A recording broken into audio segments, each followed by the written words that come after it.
Everybody know on, Say you're better than you think. well, the meeting is being live streamed on Holmdel's Facebook and YouTube, just so you know. Everything you said is now on, well, let me record it. Now it's officially on record. I'm gonna give it another 30 seconds. At least according to my clock, I'm at 6:59.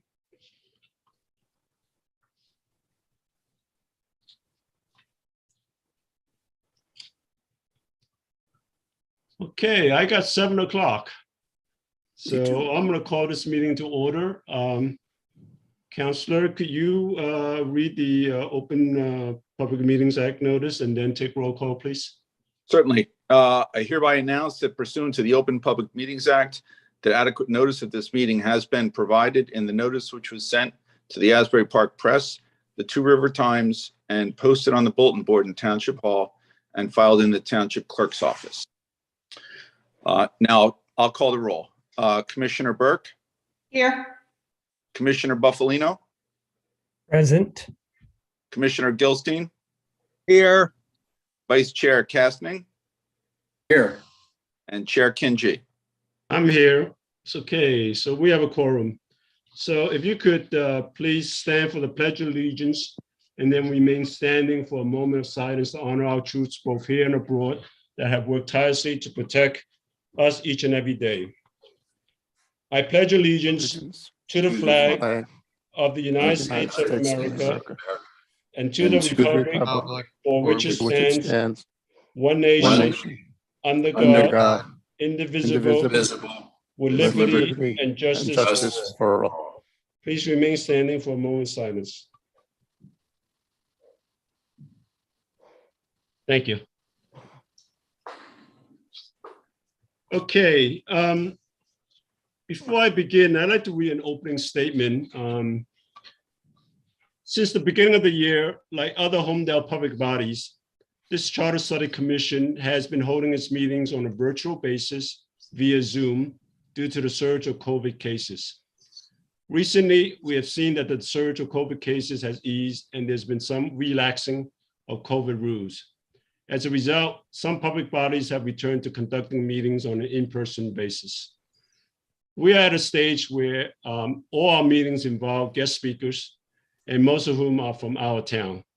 As an example, Ed Sostelli from New Jersey Division of Local Government Services and a speaker at our last meeting lives more than 100 miles from Holmdel.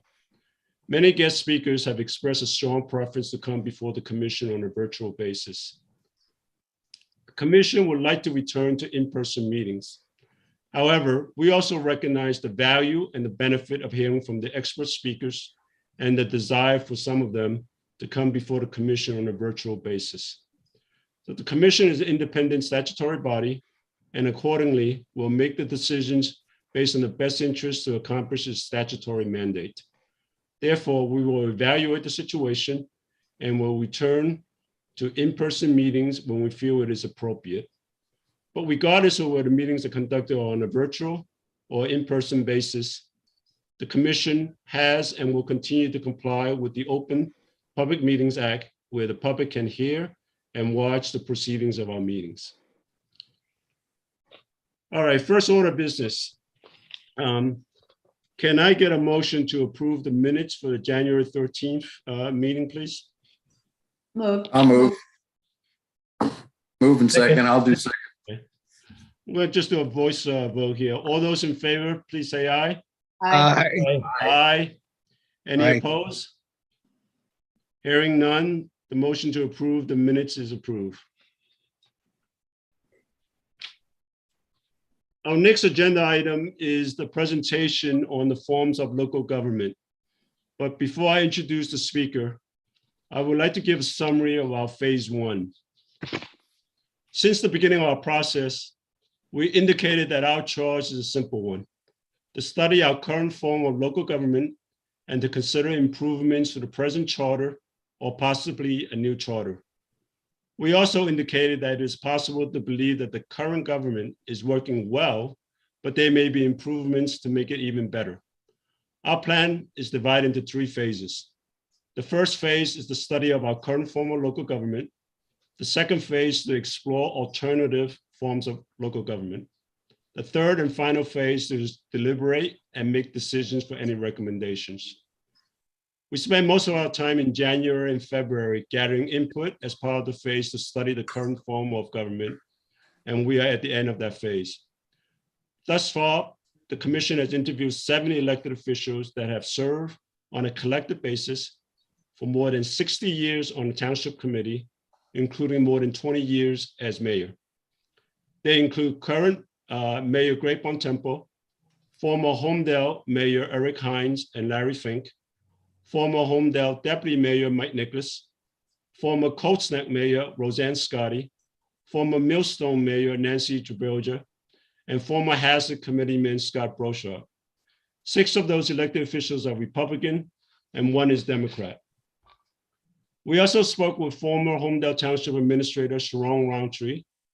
In addition, we invited the respective chairperson of the Holmdel Republican County Committee and the Holmdel Democrat County Committee. Only Barbara Singer, the chairperson of the Holmdel Democrat County Committee, accepted our invitation, and we spoke with her as well. Those discussions were guided by a series of detailed and comprehensive questions that cover various characteristics of the Township Committee form of government. In addition, the commission held a public hearing to receive comments from the public.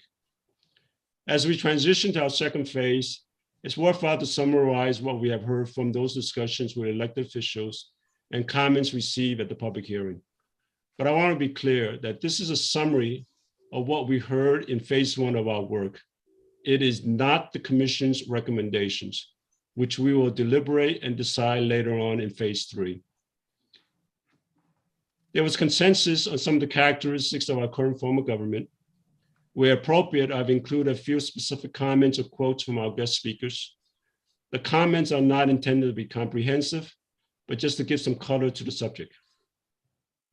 Under our current form of government, the 5 members of the Township Committee choose the mayor at the reorganization meeting in January of each year. The mayor then serves a 1-year term, and the process is repeated in the following year. The comments we received indicated strong support for the mayor to be elected directly by Holmdel residents rather than by members of the Township Committee.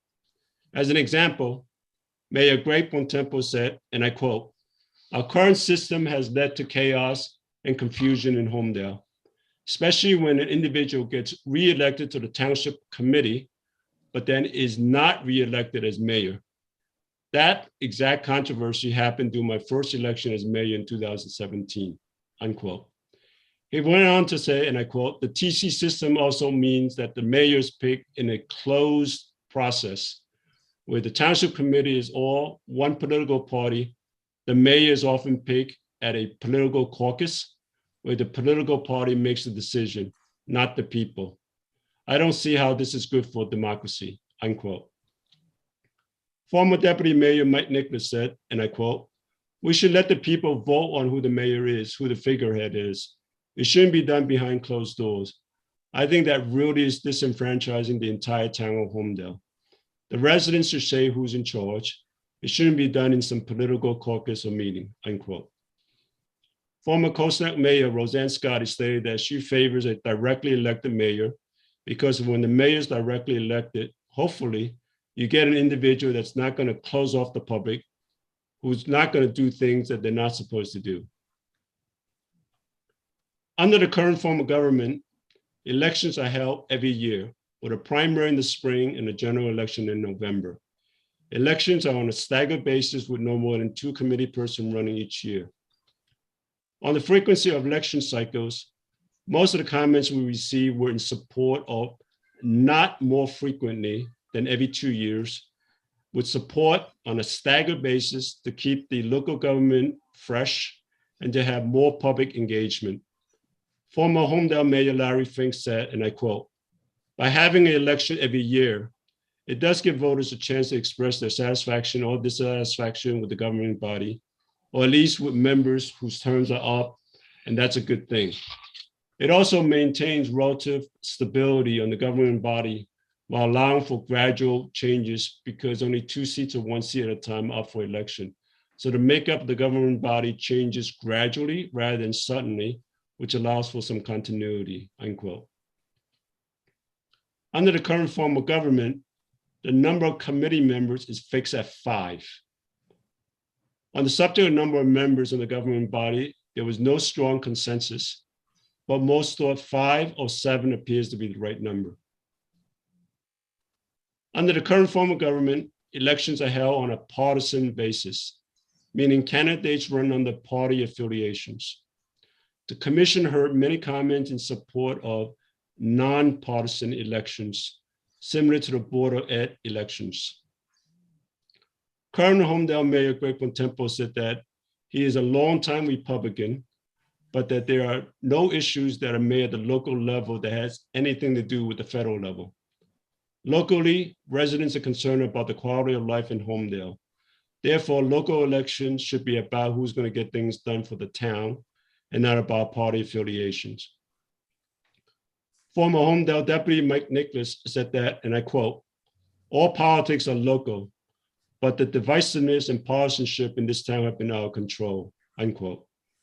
He doesn't believe that local level tying oneself to national politics helped the town in any way, and that a nonpartisan election is about the people of Holmdel dictating their own destiny and their own future. Finally, as a former member of the local Holmdel County Committee, he quoted that the local Republican chair saying that, and I quote, "The local county committee has no authority on who are the candidates. That is up to the county chair," unquote, meaning the Monmouth County chair. He ended up by saying, and I quote, "I don't know if Holmdel residents know that. I believe most of them don't understand. It's kind of confusing. And I believe that I don't believe that that's the way for Holmdel to move forward," unquote. Former Millstone Mayor Nancy Treviliger said that nonpartisan elections give people an opportunity to look at candidates and to really question who it is that they are voting for. She indicated that too often voters rely on the line, and that allows party bosses from outside the local towns to favor their candidate rather than candidates that may be supported by the local committee. And that is hurting a lot of communities in Monmouth County. There is a minority opinion expressed by former Holmdel Mayor Eric Hines. He said that in the United States, the vast majority is two-party rule, and generally, people are like-minded on one side or the other. He thinks that it's comforting for a lot of voters to know that they could count on party to elect a candidate in line with their line of thinking and who would not be in favor of nonpartisan elections. We also note that while members of the public that spoke at the public hearing were unanimously in favor of nonpartisan election, there was a minority opinion expressed during a public comment session at the end of one meeting that, and I quote, "It would be hard to know who to vote for if there were no party affiliation," unquote. Under the current form of government, committee members are voted on an at-large basis. On the subject of at-large elections versus elections by wards, most comments were in support of at-large elections and not by wards. Under the current form of government, initiative and referendum by petition generally are not allowed. On this subject, most of those interviewed thought that initiative and referendum by petition would be valuable. Former Holmdel Mayor Eric Hines said that, and I quote, "I think it's power to the people," unquote. He went on to say that, "I do think it's a good thing. I think that the government is for the people." Former Holmdel Deputy Mayor Mike Nicholas said, and I quote, "The more voters and residents have a say in issues, the better. I think that the people are ultimately the elected officials' bosses, and the more power, the more say that they have in any initiative, in any issue in town, the better," unquote.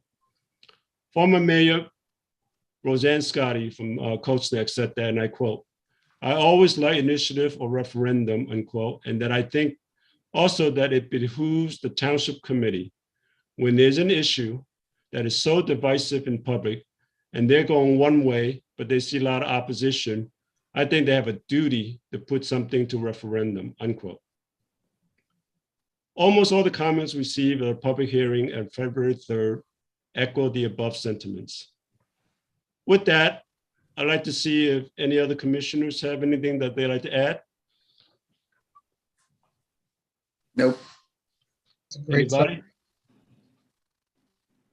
Okay. Alan, after that long wait,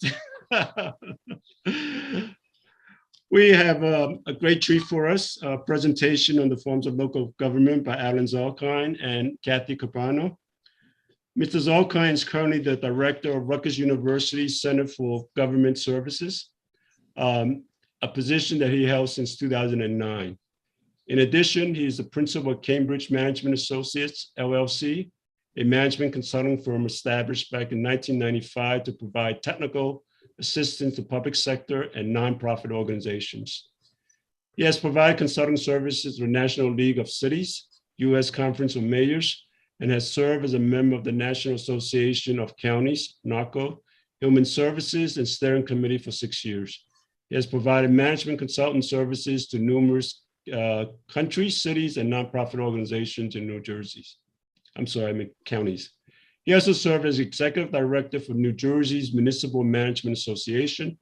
The association represents 250 municipal managers in New Jersey. His responsibilities include professional development and training for the members, the growth of the association, and relationship with other professional groups that are responsible for municipal services. Mr. Zalkine was an associate professor with the Graduate Department of Public Administration for Rutgers University. He was director of the MPA and executive MPA programs, responsible for the graduate programs in public administration for government and nonprofit managers. He holds a BA in English and political science, an MA in political science, an MPA, and a Master of Philosophy, all earned at New York University. He is a certified correctional healthcare professional and a certified mediator. Along with Mr. Zalkine is Kathy Cabano, who is the former assistant director of Rutgers Center for Government Services and have worked alongside former Rutgers professor Riak with the Asbury Park Charter Study Commission in 2013. And from earlier conversation, sounds like several other charter study commissions. In addition, she was a council person in New Brunswick and a Middlesex County freeholder. Welcome and thank you for taking the time out on your busy schedule to be with us. With that, Alan, let me turn it over to you. I am going to promote you as a co-host, and you should be able to share your screen. Great. Give me 1 second. Okay, you are now officially co-host. Thank you. Okay, can we begin? Yeah, absolutely. All yours. Thank you for the introduction. Let me just say, by way of introduction, there's no perfect answer to your question. Every form of government, and there are 12 forms, has some successes and has some failures. It reduces itself to the people that serve in the government, not necessarily the form of the government, but who gets to serve in those positions. Historically, I might note, and I should note, and you've mentioned this, Ken, there's been a movement away from legislative control to executive control. The public is looking for more and more accountability. It is easier to ascribe accountability to a mayor or to a manager than to a group of council people, 5, 7, or 9. So to that extent, the questions that you've raised before my presentation are exactly the right questions. And the end point of my discussion will be, we don't have answers to your question. We can just guide you with what other towns have done, and then Holmdel can pick and decide what is best for them. Okay, with that, let me begin my presentation, if I can. Go ahead, please. I got to share my screen. Okay, as a co-host, you should be able to do that, but let me make sure. Okay, that's the screen. Right. So on the bottom, you see where share screen. You should be able to do that. It says share. Right.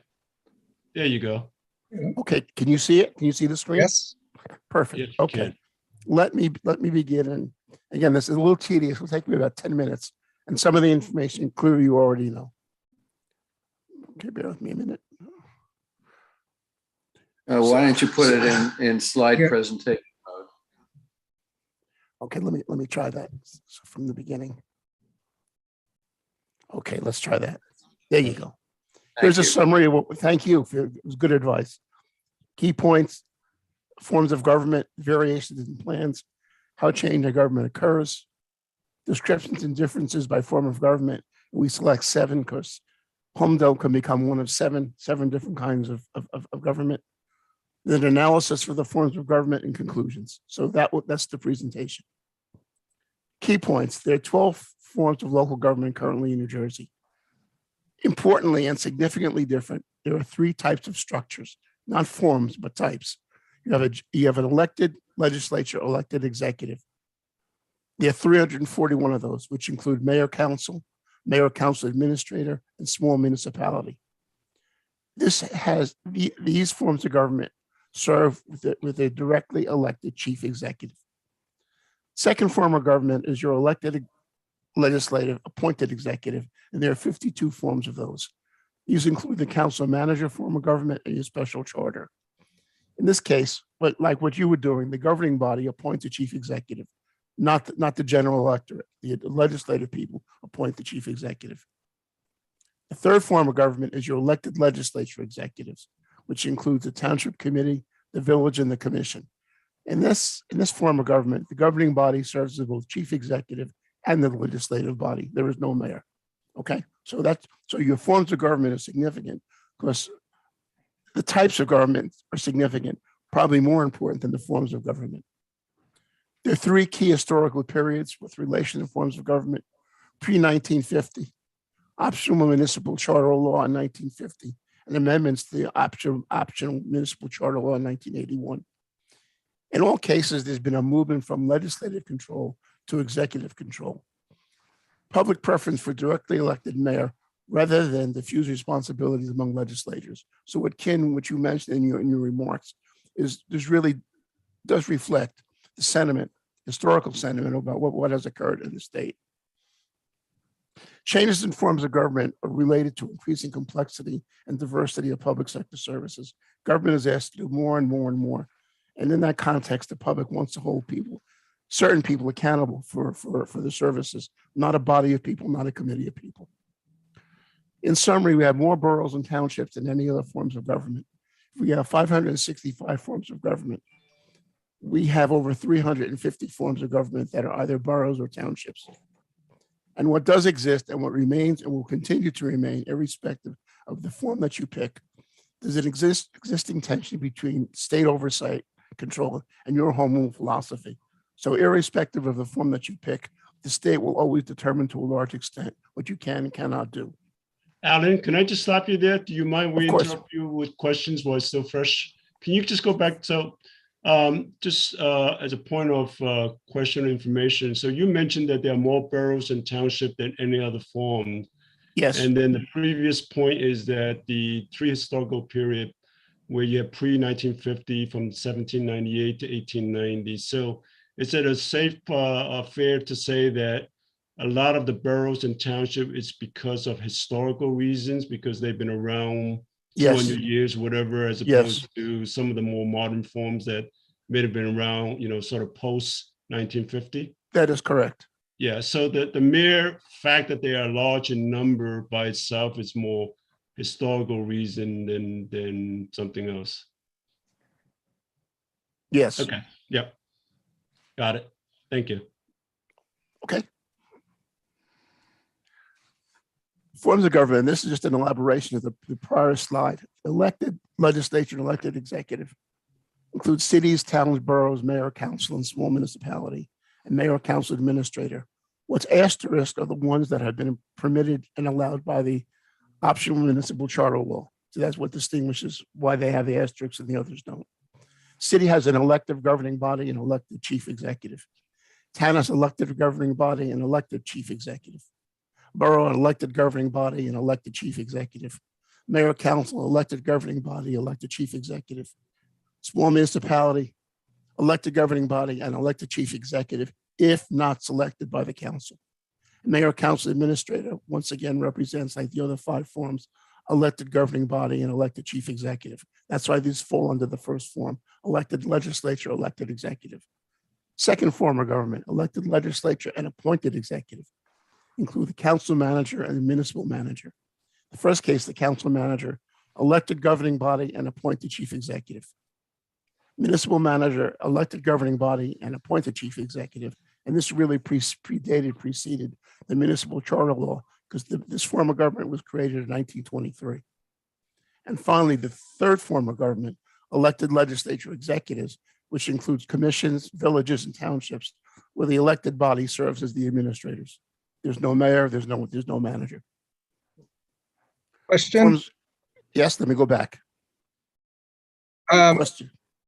on council manager, or I don't know, maybe it's true of municipal manager as well. As I understand it, there is a mayor. The mayor is not, separate from the governing body, but there is a mayor who, isn't it true that who could be elected directly?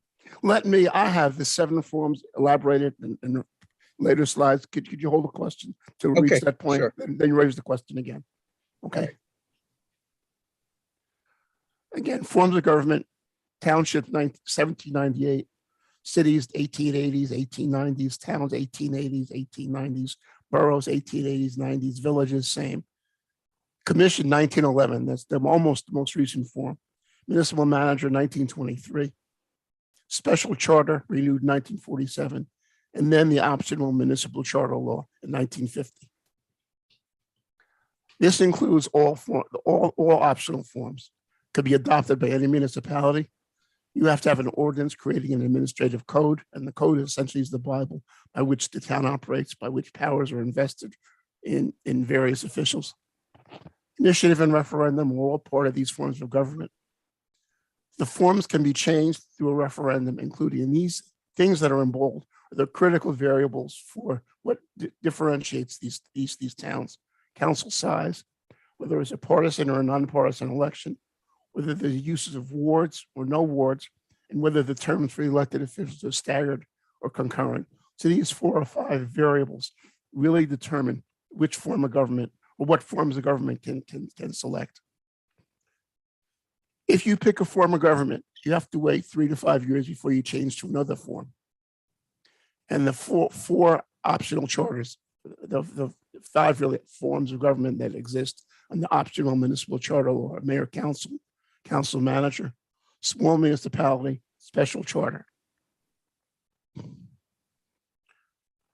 There was an amendment to the municipal charter law in 1981, where the mayor, council, administrative form was created, and it expanded some forms available to government. If you look at the bottom of the slide, all the options referring to these options include size of the council, whether it's partisan or nonpartisan, at large or at ward elections, or concurrent or staggered terms. So all of the point above, the point that I'm referring to, all of these options refer to these 4 points. Variations in plan. Whether the jurisdiction is governed by legislators exclusively or by a combination of legislators and executive, one key difference. The number of elected officials is a key difference. The terms of office for elected officials is a key difference. Whether the terms are staggered or concurrent, whether the elected officials serve at large or represent wards, and whether the local elections are partisan or nonpartisan. I'm redundant. I keep repeating these concepts because these concepts are replete throughout through the charter law, and the choices that you have available to you in Holmdel include these choices, these 5 critical choices. As the change in government occurs, it can be a direct petition by registered voters, it could be adoption of an ordinance by existing governing body, charter study commission, which you are. There were 286 charter change requests made from 1951 to 2015. Most were on the issue that governed the reason for the election, whether related to whether there should be partisan or nonpartisan elections, not the form of government, which is whether the municipality or the town should be partisan or nonpartisan.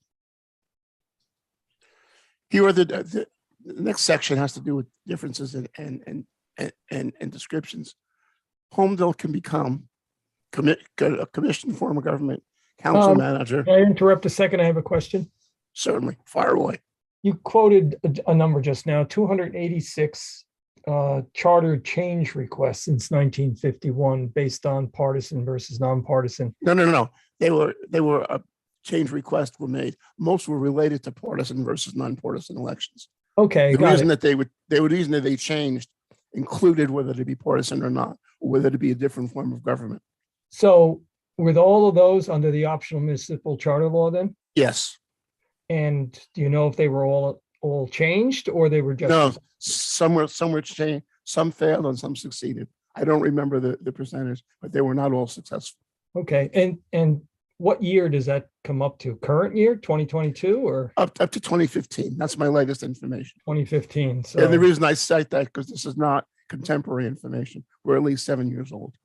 So okay, what's happened since 2016, I have not included in this presentation. okay, thank you. Okay. I want to present this accurately. I don't want to presume things have not changed because things have changed and we all know that. Anyway, back to the forms that you can become: commission, council manager, mayor, council administrator, municipal manager, township. You cannot become a town. You cannot become a borough. You cannot become a city. I'm sorry, Alan, could you just back up a sec? Sure. So when you say those that are in bold with an asterisk, they're available forms for adoption, you don't mean currently by this charter study commission, right? You mean that those were But by the voters. by the voters. So for Yes. example, I know that the municipal manager, you would have to petition pursuant to the 1923 Municipal Manager Act, whereas Yes. right now, what the process we're going through is that this Charter Study Commission, in fact, was formed by ordinance under the Faulkner Act. And so that, in fact, is the municipal manager, as an example, and commission would not be available to us. Township, in theory, could be, because obviously we recommend no changes. We remain as a township form. But so is that correct? Yes. Yeah. Okay. Thank you.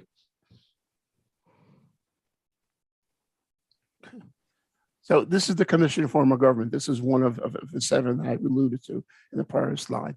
3 to 5 commissions determined by population. And the key here, 12,000 people or less, you're a small city. More than 12,000 people, you fit into another form of government. You can be a commission as a small city or as a larger city. Elections are at large and nonpartisan, 4-year concurrent terms. The mayor is selected by the Board of Commissioners for a 4-year term. He or she is not elected directly by the people. The mayor presides over the Board of Commissioners, but does not have veto power. The Board of Commissioners exercise legislative power over the municipality, and each commission has executive function as the director of assigned departments. There's no single chief executive. So someone's in charge of public works, someone's in charge of police, someone is in charge of something else. And that's what the commissioners do. There is no mayor. So the commissioners essentially serve as super department heads. Council manager, 49 municipalities. Option at partisan and nonpartisan, depending upon size, 5, 7, or 9 members. Council terms are for 4 years. They run concurrently or staggered. Every 2 years is an election. They're elected at large, or a combination of at large and ward representatives. If there are wards, they're staggered elections. So if you happen to be a council manager form of government, you could be either at large or have wards, but if there are wards, the elections are staggered. Council tasks are limited to legislative duties. Council appoints the manager, the municipal clerk, and the tax assessor. The mayor is directly elected by the voters or selected by the council, which is an option. 4-year term if elected by voters, 2 or 4 years if selected by council. Critical here, manager is the chief executive and appoints all subordinate personnel. So the person running the city, and this goes back to my earlier point, where accountability is central and critical to how voters think. The manager is the chief executive. So if you're mad at somebody, you're mad for something, you run to your manager and you complain, not to the mayor or not to the council. You can do that, but the manager is held accountable for the functions, the day-to-day functions of the government. I'm sorry, Alan, could I just stop you there? I think course. Commissioner Gilstein had asked a question earlier where I think does this answer your question? Right. Yeah, this states that it does have a mayor and the mayor can be directly elected. Yes, that's a choice. And that's of the option that LMLC presents. It's the selection of the elected officials, whether directly elected or whether it's just the council that's elected. Thank you. May I continue? But Yeah. I have another Question. question here. So Yeah, you of mentioned course. that if you're mad at the manager, but the people don't elect the manager. The manager is appointed by the council, I believe. Right. But if someone complains to the manager, to the council, then the council or the mayor calls the manager and says, what the hell's happening here? Right. You're the one who's running the department. We expect you to make sure the remedies Mhm. applied. Right. Does that make sense? Yeah. Okay. Mayor, council, 71 municipalities. Mayor has a 4-year term and 5, 7, or 9 council members that could be 4-year term, concurrent or staggered, depending upon what the township chooses. The mayor is elected separately, not chosen by legislators. The mayor is the chief executive. He or she exercises all the executive power of the municipality, has veto power over ordinances. Mayor may not attend council meetings, can speak, but not vote at council meetings. Elections can be partisan or nonpartisan. Council members can be elected either at large or as ward representatives, and the council selects the council president. You have the authority, however, to appoint your own clerk, you being the council. The mayor does not appoint. Mayor has a executive authority to appoint the administrator, the attorney, the tax assessor, the treasurer, business administrator, department heads with council approval. Council serves as a legislative body limited to legislative functions. The administrator supervises the administration of each department under the mayor, because the mayor is considered the chief executive. Mayor, council, administrator exist in only 3 municipalities. The elections are at large, elections are partisan.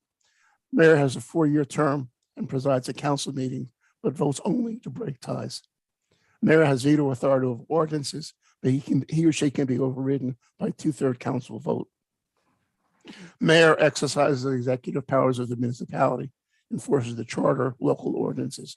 So in this case, it is the mayor and then really the administrator who really have the authority to run the day-to-day business of the town. Mayor appoints the administrator, the tax assessor, the tax collector, the attorney, the clerk, the treasurer, and other officers for 1-year terms with the advice and consent of council that need to be renewed every year. Council is comprised in this form of government with 6 members with 3-year terms, staggered terms, election of 2 members each year. Council is the legislative body with no administrative or appointive powers. Though you do prepare the budget, you provide advice and consent for appointments. The municipal administrator administers the business affairs of the municipality and supervises all departments. So in that case, once again, accountability resides in the hands of the municipal administrator. Alan, I'm sorry, can you Yes. just go back?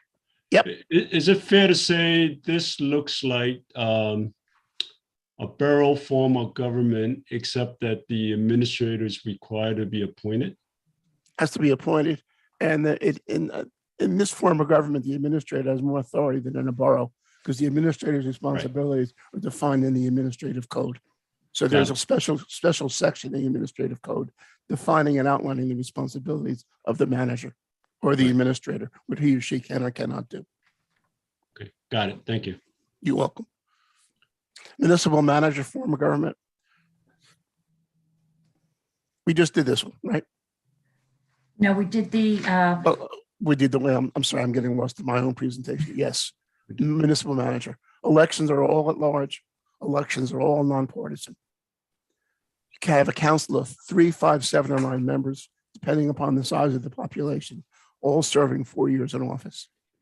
The terms are concurrent. However, if municipality adopting this form, staggered terms, under its previous form of government, it may adopt 3-year staggered terms. It may change to a 4-year staggered terms after adoption. And secondly, the mayor is elected by the council, not by the electorate, with duties limited to presiding and voting as a member of the council. Mayor's term of office varies depending upon the length of time between council elections. Council appoints the manager, the tax assessor, the auditor, the treasurer, the clerk, and the attorney. So unlike some of the other forms of government, the council makes some of the key appointments here, not the mayor. Council acts as a legislative body. Administrative duties are prohibited, however. Manager is the chief executive. making all additional appointments. So he or she will appoint the fire department head, police department head, public works head, health department head. So all of those appointments are made by the municipal manager, not the legislative body or the mayor. Manager prepares a tentative budget for council consideration. Manager, of course, like in any other form of government, serves at the pleasure of the council. He or she can be removed if the council decides that he or she is not doing the appropriate job. Unlike the other forms of government, initiative and referendum are not authorized. Small municipality, there are only 18 municipalities that fit under this category, limited to jurisdictions with less than 12,000 residents. There's not much really to talk about under this category. Special charter, unique form of government through the enactment of a state law, providing a municipality with their own special charter. There are not many of these, you have few of them, and you need some really special circumstances to become a specialist charter in jurisdiction. Okay, differences and descriptions. This is you, township, current form for Holmdel. You're governed by a township committee. You have, in your case, 5 members serving an at-large population. You could increase or decrease the number of officials based upon a petition or referendum. You have 3-year terms. They're staggered with an annual election each year. Your elections, I think, are partisan according to what I read. Though from what I heard you talking about, you may want to go back to nonpartisan. I'm not quite clear about that. Committee as a whole, that's all of you, exercise all formal legislative and executive powers, which mean you run the departments. Mayor is chosen annually by members of the township committee, presides at meetings and votes as a member. And you may, this form of government may create a position administrated by ordinance, with delegation of managerial responsibilities. So this is where you are. This is a picture, a snapshot of the 565 municipalities as of 2015. And you can see the 218 and 181, borough and township, represent the largest form of government that existed in 2015. You have 11 special charters, 15 cities, only 18 small cities. So you can see by this, and if you like, I think I sent this to you. I can send it to you again for the members of the committee. So this information gives you a picture of historically what New Jersey has done in terms of governance of its local jurisdictions. Forms of analysis. As I said, boroughs and townships are the most popular form of government, representing 64% of all forms of government. Distribution by structure. We talked about structure and form at the beginning of the presentation. Elected legislature, elected executive, 341 of those include cities, towns, mayor, council, small municipality, mayor, council administrator, and 8 special charters. Elected legislature executives includes township committees, villages, boards of commissioners, 172 of those. And elected legislative with appointed executives, which includes your council manager, municipal manager, and 3 special charters, 52 of those. So this is the distribution and breakdown of the 565 forms of government in New Jersey as of today. Conclusions, and I'm at the end. The form of government is a means to an end. It's the structure, not the product. There's no one best form of government. I said at my opening remarks, there is no form that's been destined to be, this is the best form of government. Depends upon what the voters are looking for. And ultimately, it's the individuals who occupy the office that matter. It's not the form of government. We have good and bad forms of every type of government, but it's the individuals who sit in those seats that make or break the town. Essential elements of congruence in government. These are the things that make for a good form of government, irrespective of the type that you pick. You want a common vision, unambiguous roles, clear understanding of authority and limits to authority, clear and effective communication among all parties, clarity between your personal and your elected roles for elected officials, the ability to assess and evaluate decisions and services and staff on a regular basis. You can't manage what you can't measure. The ability to shift direction and priorities based on changing circumstances, and ultimately your reliance and confidence in your staff because they are doing the day-to-day work, not the elected officials. I am done. DUN. I'm open to any questions that you might have. Okay. I don't know if we're going to need this later or not, but perhaps if you could let me ask if there are any questions and then we can figure out whether we need to unshare the screen or not. Commissioner Gilstein, I saw your hand up, but you're on mute. Yes. I have questions. I don't know whether we're having any more presentation on form of government or charter commissions and such. But I'll just go into my questions. So my questions have to do with sort of logistics of carrying things out.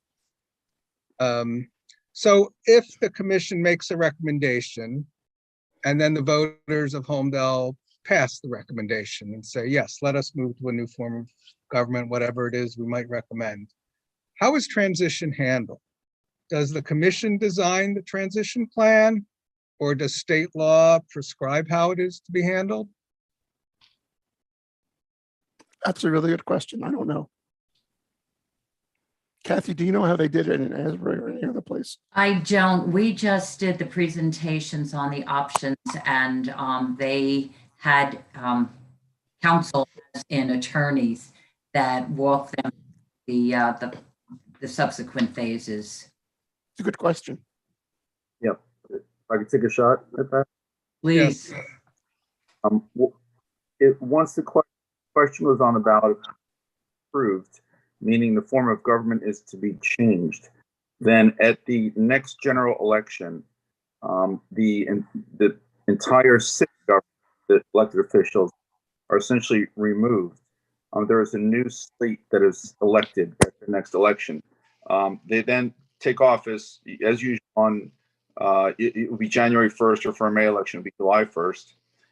And or if it is a council with staggered terms, I believe it's drawn by lot. The roughly half the council has a 2-year term and the other half has a 4-year term, and then it gets onto tracks. And so that is all established by state law. It is not up to the discretion of the Charter Study Commission or the voters. It is just in accordance with the form of government that's adopted. And there is a section of the statute that's called transition provisions that provides for how that is to happen. Okay. All right. Thanks. I have a sort of related question. So if as part of a recommendation, we had recommended that the mayor be elected at large by the voters rather than by the council or committee, who do we prescribe how the election shall be handled? Or does state law govern that? Is it the person who gets the most votes, or do we just prescribe, rank order voting, or? Nope. Once again, state law governs that. Okay. The option available for, and it will be part of the recommendation for the question law about, is whether or not there are runoff elections. But aside from that, it is just straightforward state law determines how the election is to be held. Great. I'm glad to hear Kevin, that. could I jump in here and correct me if I'm wrong? So to a large extent, I think it does depend on what form of government as well. Right. So if, for example, if you're in a mayor council form of government, then you would have candidates that would run for the mayor position. Right. So we don't decide anything, but you declare that you're running for mayor. And then other candidates may run for council. And if it's council manager, that's also different. So it really does depend. Now, fortunately, we have the council manager of one form of government here. So we could maybe later, if you want to save that question, at least from an election from operating. You're not talking about the transition. You're talking about kind of as an ongoing process, right? Okay. I was, the answer I was intended to is just that it is generally not up to the Charter Study Commission as to how that happens. That's defined by state law. Got it. Okay, good. Thank you, Kevin. I'm sorry. Let's try to, if we could, try to stick with questions for Alan and Kathy. We're happy if they go to Kevin. We're very happy. I thought that was a question for Alan. Okay. Well, we Kevin, have only Kevin. Kevin can answer. Really. We have Kevin at most of our meetings, but we don't have Alan and Kathy at most of our meetings. So I want to, if we get the opportunity to kind of pick their brain and so on. So The question that you're really exploring is really an enigma. Because I know you and other towns are always looking for the perfect form of government. And as I mentioned in my remarks, there is no perfect form of government. This is a process, and the process changes. Where you are now might be different 10 years from now. Whatever displeasure or discomfort you have with your current system, looking to change it, you may find yourself in the exact same place with a different form of government. So you need to examine as a group, what is the discontent? Where does the discontent come from? What is it that you're trying to change to make it better? And how will the form of government that you select or recommend, how will that remedy, intervene, or address the questions or the issues that you're raising?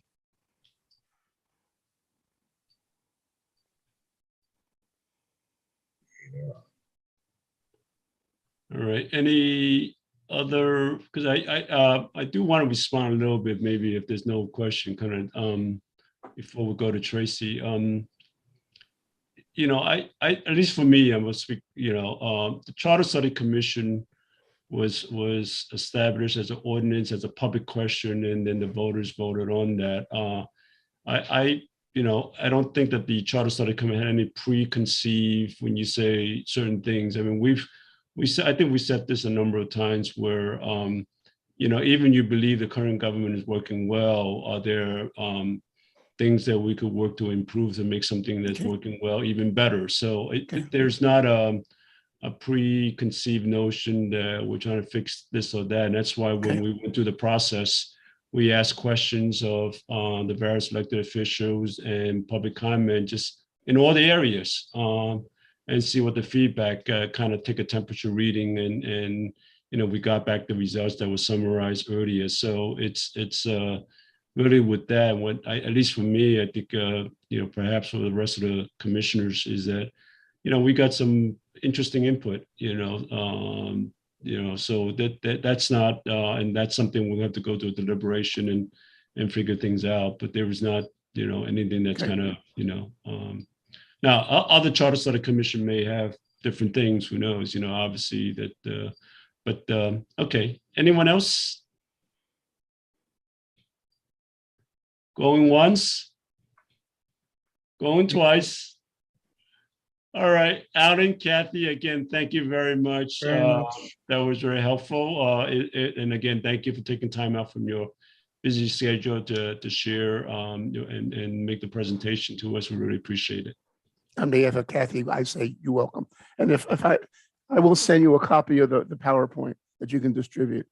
Okay. Because this is an amended version from the one I might have sent you a few weeks ago. Fantastic. Okay. Great. And you can We share it. appreciate that. Okay. And you're Thank you. welcome, by the way. Our next speaker is Tracy Buckley. She is the council president. You're more than welcome to stay and watch and whatever. But if you do jump off, we won't feel insulted. So Thank you. whatever you do. I'm jumping. Okay. Thank you. Thank you again. Okay, thank you. Good Thank night, you very everybody. much. Nice Best speaking of- with you. Best of luck. Amen. Bye-bye. Okay. Our next speaker is Tracy Buckley. With that, let me hand this off to Commissioner Buffalino, who will make the introduction and then ask a series of questions of Council President Buckley. Tracy is an accounting, audit, and compliance professional with 19 years of experience. She has worked extensively in external and internal audit with experience in Sarbanes-Oxley contracts, compliance, and fraud investigation.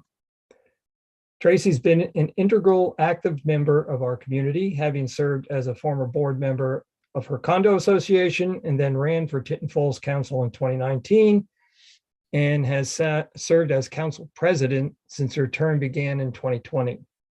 She's also the liaison to the Environmental Commission and Fort Monmouth Economic Revitalization Authority Board. Tracy, do you have anything else you'd like to add to that? Nope, happy to be here. Happy to answer all of your questions. And thanks for having me. Thank you. We do have some prepared questions. Hopefully you have a copy of these or did receive a copy before tonight. I did, thank you. Yeah.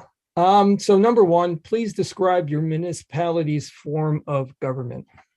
Sure. We are under the Faulkner Act, under the mayor council form.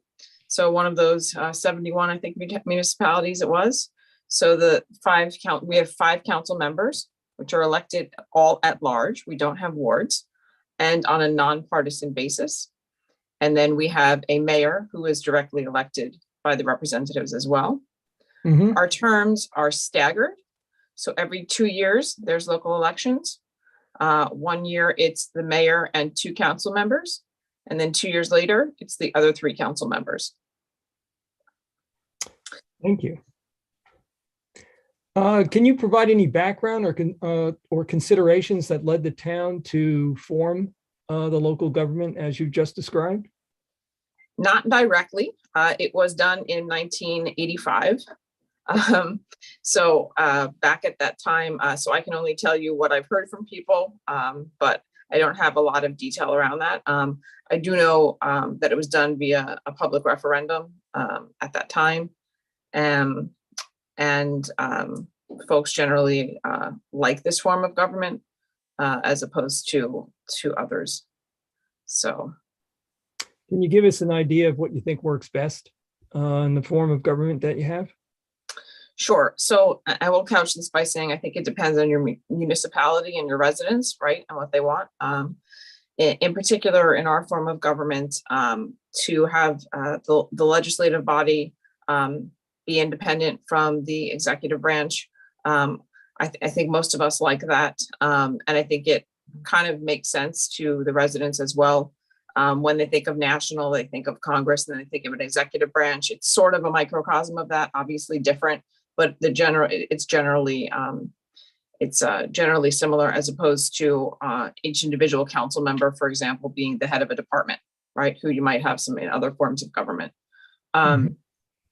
So, that said, each community may be different with what you want. So I agree that it will vary by what your community, what you all think is best for your particular community. At the at-large, I can see pros and cons to both at-large and ward. I personally like the at-large, but I can see where, and one reason being, if you had it by ward, like in our town, there's clusters of populations, just the way the community developed over the years and the way that it grew, as you know, we're like this long rectangle, right? So if you have wards, you want to make sure that you would have people running from every ward, right? I can see the benefit as well. If there's different issues in different sections of town, that may be more beneficial to have a ward form of government. I think ours works being at large in Tinton Falls. And then I think the biggest thing is the partisan versus nonpartisan. I'm strongly in favor of the nonpartisan form of government. I know that our residents are as well, for a number of reasons. One, I think it just fosters collaboration amongst the different elected officials, and somewhat of independence. The biggest reason for me, though, is that if you look at our electorate, 2/3 of the population is unaffiliated. They don't affiliate with either the Democratic Party or the Republican Party, right? They're just independent, unaffiliated voters. In a nonpartisan form of government, they have a good chance of being elected because there is no line, right? If you have a partisan form of government and you're independent and you want to run, you can certainly run and be on the ballot, but you have a much less likely chance of being elected, right? I'll take my own example. Also, like when I said it fosters collaboration, it puts party politics aside. Is when I ran for office, we were a ticket of 3, 1 Democrat, 1 unaffiliated, and 1 Republican. You can't do that in a partisan form of government. So to me, I really like it. Like if you've got a group of people that are active in your community, there are so many, people that would be qualified to run for local government and want to be involved in their communities, but they don't necessarily like partisan politics, right? Or they might not think of themselves in that manner. And I think having a nonpartisan form of government fosters that collaboration and gets more people involved in their local community. So basically, it leads to a situation that is not as divisive as partisan politics could be. Is that what you're trying to tell us? Yeah, I think so. Yeah. Again, like I said, like our strong feedback from the community that they like this form of government. And it also, in my opinion, it puts pressure on the local elected officials to collaborate with one another, right? Because they're not because they're independent, if you will. I mean, people may have affiliations, but on the local level, they all have to work with one another. So I think What's the size of the population in your town? I don't have the exact numbers. I want to say 17, a little bit more than 17,000. All right. It's roughly the same size as ours, actually, when you think about numbers of people. Actually, anybody else from the commission have a question they'd like to ask Tracy at this point? I do.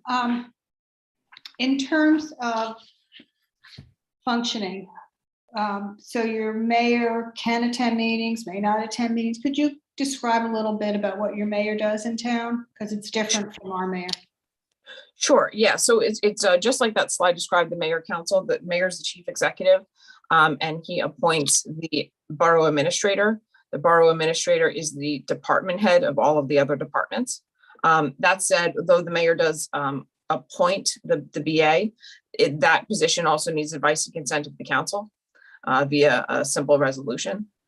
And they conduct the day-to-day business, where us as council members are more legislative, so ordinances and resolutions, but we wouldn't get involved in, in the way the DPW is going about, collecting garbage or trash. That I will say, that can lead to somewhat of confusion amongst residents, because the residents attend a council meeting, right, where they ask the questions, and we'll get questions about everything, right?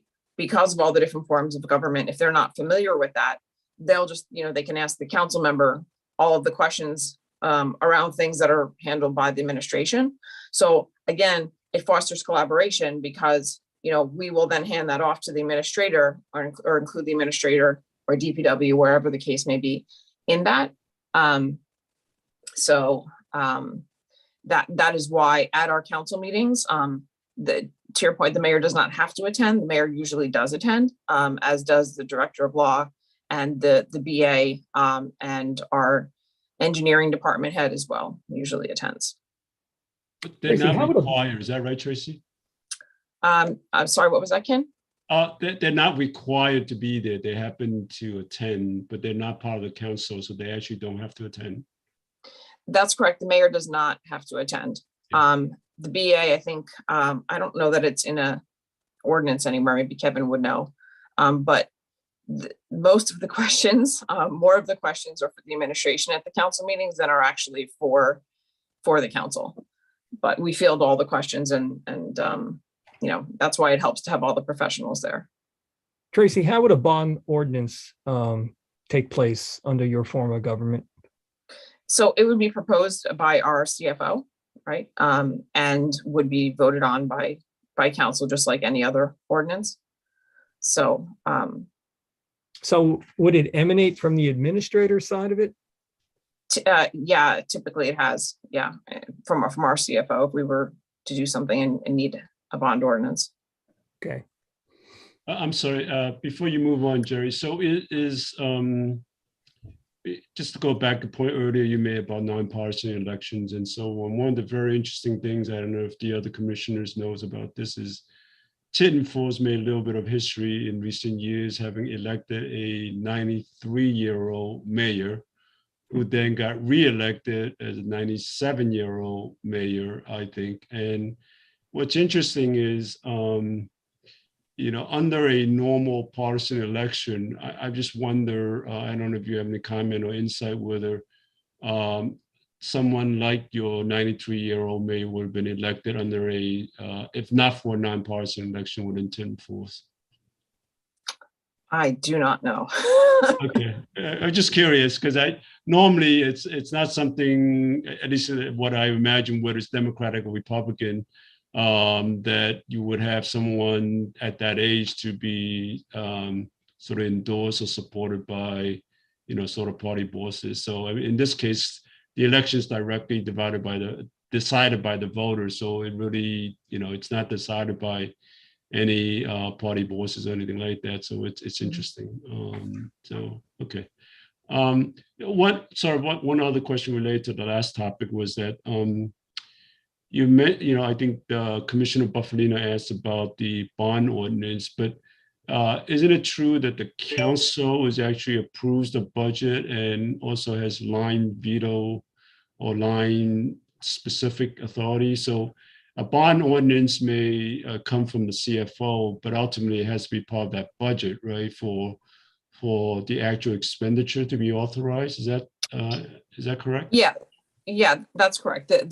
You're correct on all counts. Any ordinance, including a bond ordinance, would need to be approved by council. The council also does approve the actual budget. The budget is drafted by the CFO via it's open public meetings that they do this at. So the council can attend and listen to what each department head may request or need for the next year.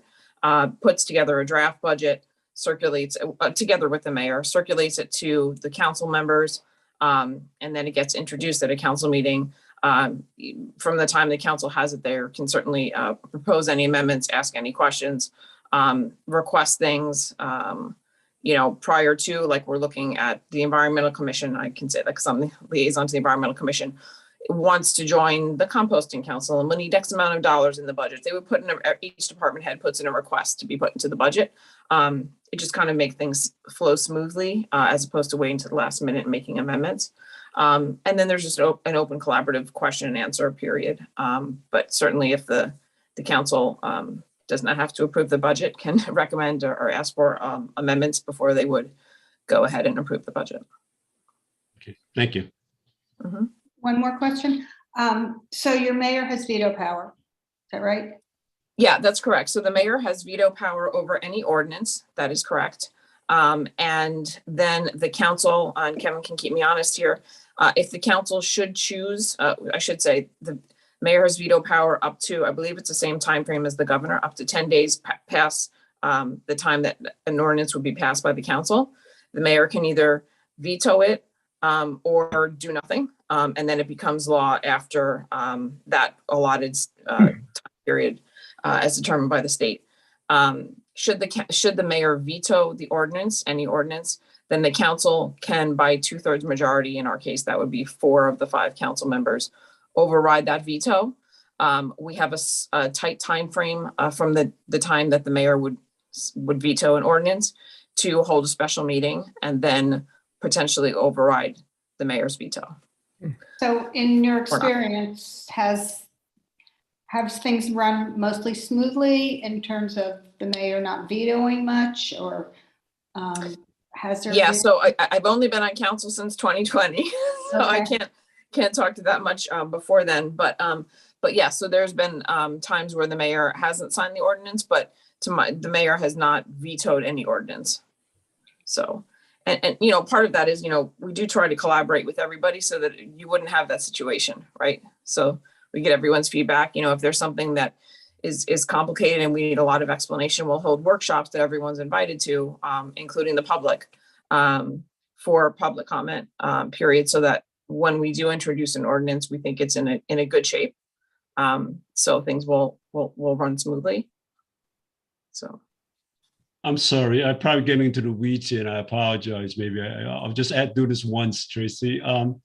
If you send an ordinance over and the mayor does not veto and does not sign within the prescribed period, then does that by default becomes approved? Right? Yes, it becomes law after, I believe it's either a 10 or a 20-day period. Whatever the time period, the point is that if he doesn't proactively veto, he just let it go, that actually means that actually the ordinance becomes in effect. Got it. Yep, correct. Is there anything, Trace, that you can think of that you would like to see improved in your form of government? Nothing major. The only thing for me would be the public's confusion around the form of government, because more of the public comes to a council meeting and would ask us questions. Me as a council member, I don't like having to say, well, I don't have the power to do that, but I'll hand this over to the administrator, right? Because they're wanting you to do something as council, and you can recommend, but you can't act on a lot of those specific things because they are handled by the administration. So again, it does foster this collaboration because you want everything to run smoothly, right? So I would say that. And then, it's hard for me to speak only because I'm not that familiar with if this would be better in some other form of government, meaning if the form of government even impacts this. But right, if there's something happened at the lower level of administration, and that we may not know about because we're on the council and the legislative end and we get a call from a resident, we may not know about it, right? And you don't necessarily want to be caught unawares. So perhaps another form of government would make us more aware of those more minute things, but perhaps the form of government doesn't have anything to do with it. So overall, I do like our form of government, generally speaking. Yeah. Does the administrator attend the meetings, the council meetings? Yeah. I Okay, think there's been one that they had a conflict with, but yeah, always does. so they get direct feedback from the community.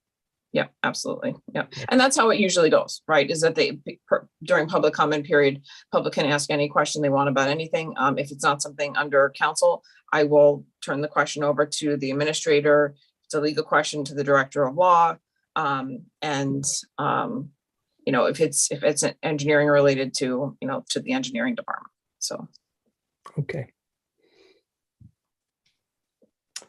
We understand also that your form of government, because it's a Faulkner Act form, would also contain petition and referendum.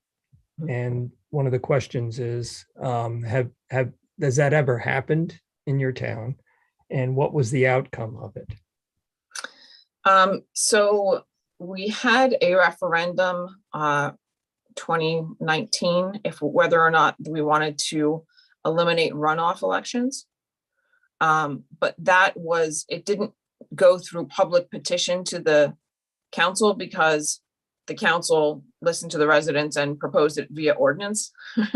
So if the council, I suppose, didn't want to do that, then the public would have had to go through the full referendum process. But we were approached by members of the public and said, sure, we'll leave it up to the voters. I think, having the voters decide on that would be fine. And so it just made the process a little bit easier. I'm honestly not sure if when the form of government was changed, how that referendum came to be. So there haven't been any others to my knowledge. What was the issue? Why did you not want the runoff election? It wasn't that did or didn't. The proposal came from, and I guess you guys haven't really talked about timing, whether your elections are held in May or in the general election timeframe in November. Right. So when Tinton Falls switched to this form of government and switched to nonpartisan, they at that time it was, I guess, May is my understanding is the normal timeframe for a Faulkner Act type of election, right? And so it was in that May timeframe, in which case that brings your runoff election to the June primary. It's usually a month after the election, right? Makes sense. At some point, they changed the timing of the general election from May to November. I don't have the date on that, unfortunately. It was before I moved to town. When that happened, that then changes the runoff time period to the beginning of December. And so some of the rationale for asking us to put the ballot referendum there is that the voter turnout in the beginning of December is very non-existent, like less than 1,000 people, because who's thinking about an election in December? And so the whole point, I'm very in favor of not only ranked choice voting, but runoff elections. I think it's obviously the fairest way to do it. When you have an election in May, though, just like technically speaking, like in reality, how it happens, your runoff election is going to be in June, where people already know there's a June primary, right? Because they're coming out to potentially vote. So they're generally aware, even if they're not politically involved, that there's usually elections in June, right?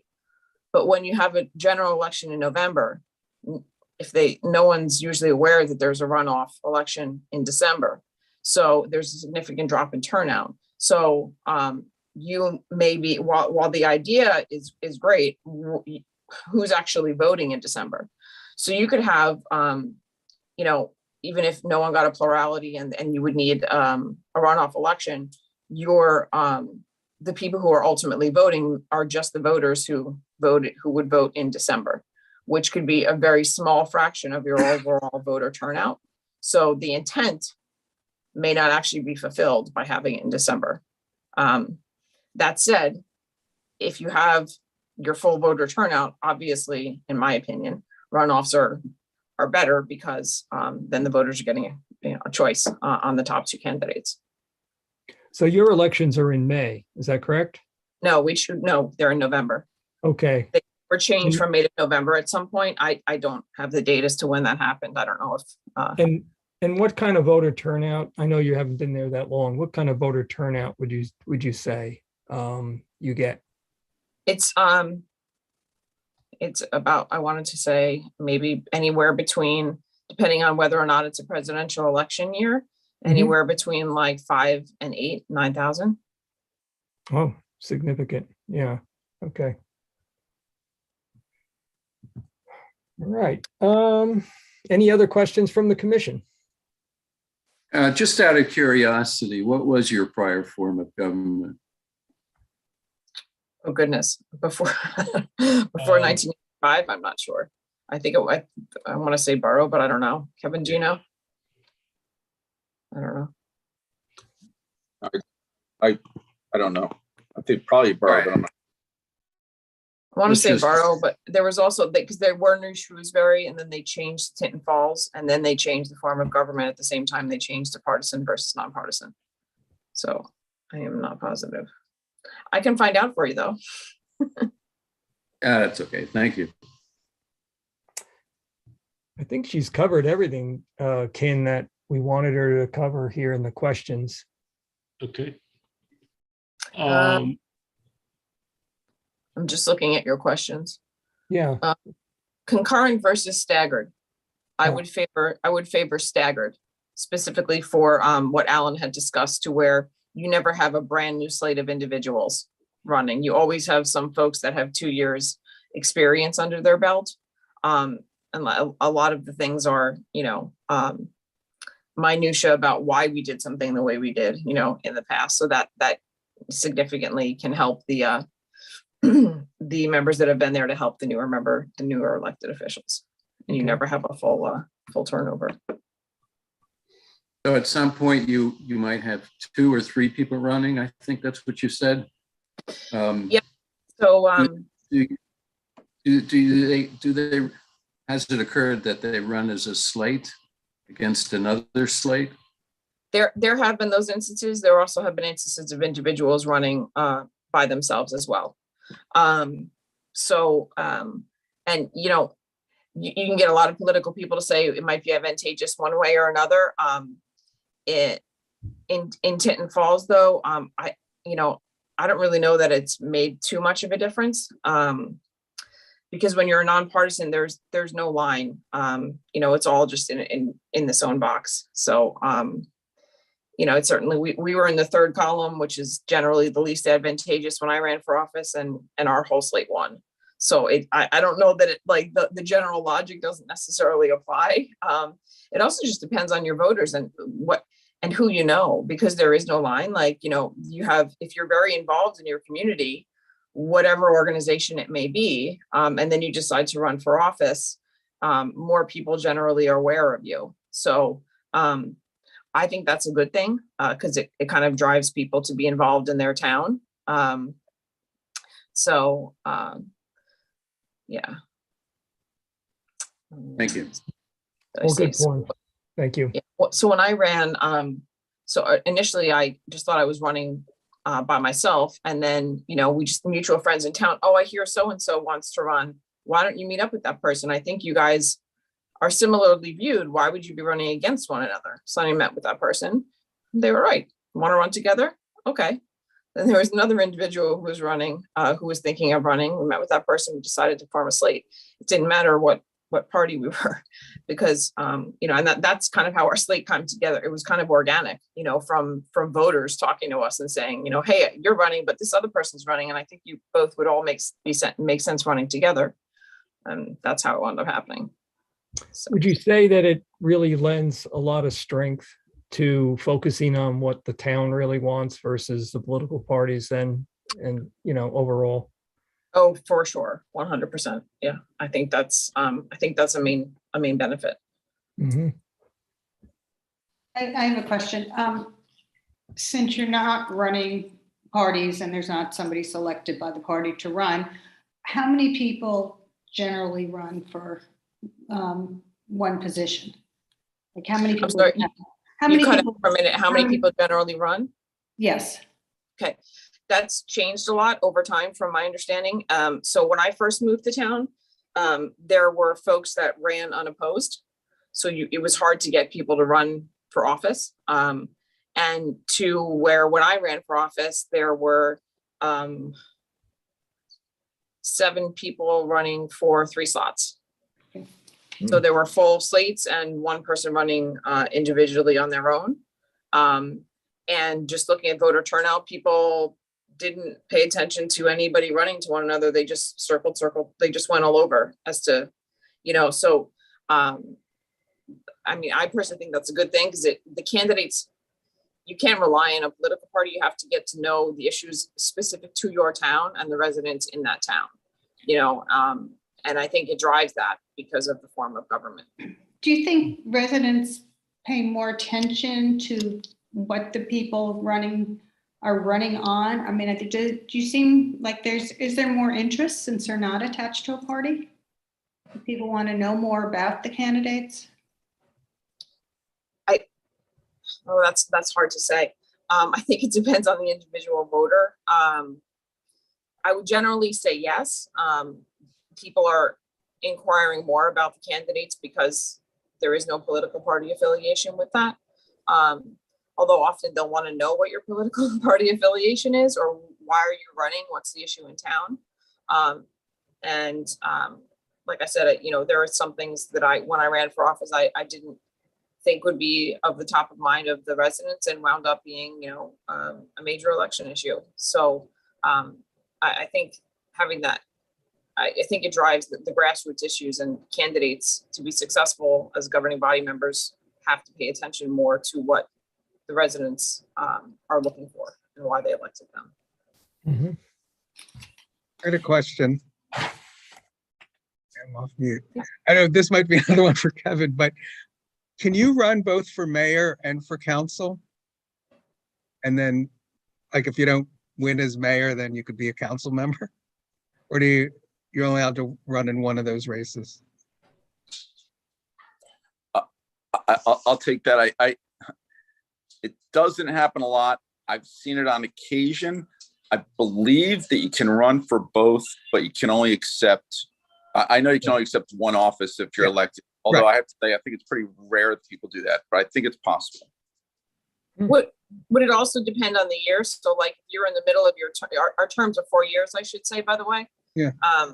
So I think on the committee form, there are 3, but so if I was in the middle of my term of my 4-year council term and I decided to run for mayor and I lost, I would still be a council member. Right? Like I wouldn't lose my seat because it wasn't my year for election. However, if it was my year for election and I chose to run for mayor and not for council again, and I lost the mayor, then I wouldn't be anything anymore. Right? So I think it depends on the year as well. So. Okay. Serious. It also just depends on, like, for example, like I said, I work full time. So like sometimes, if a mayor needs to be more present during working hours, someone may not be inclined to run for mayor, but they may run for council because the council meetings are in the evening, right? So right. I don't know how the committee forum works, whether or not the governing body members would need to be doing things during the working day. So you might want to consider that as far as like, what is your population? What are the elected officials looking to do and time constraints? So all of that kind of would play into who would choose to run for office and the time commitment involved. Is that really true? Let me just test your hypothesis there. Because most of the time the mayor is not a full-time job, right? It's a part-time job, and in either form, let's just stick to the mayor council, which is what 10-4 is. You do have administrator. So most why of they the have stuff the like that, right? Exactly. So person. the point is that I think that there may be from time to time some issues that has to be decided by the mayor as the chief executive, but most of the stuff is really handled by the business administrator, right? I think, okay.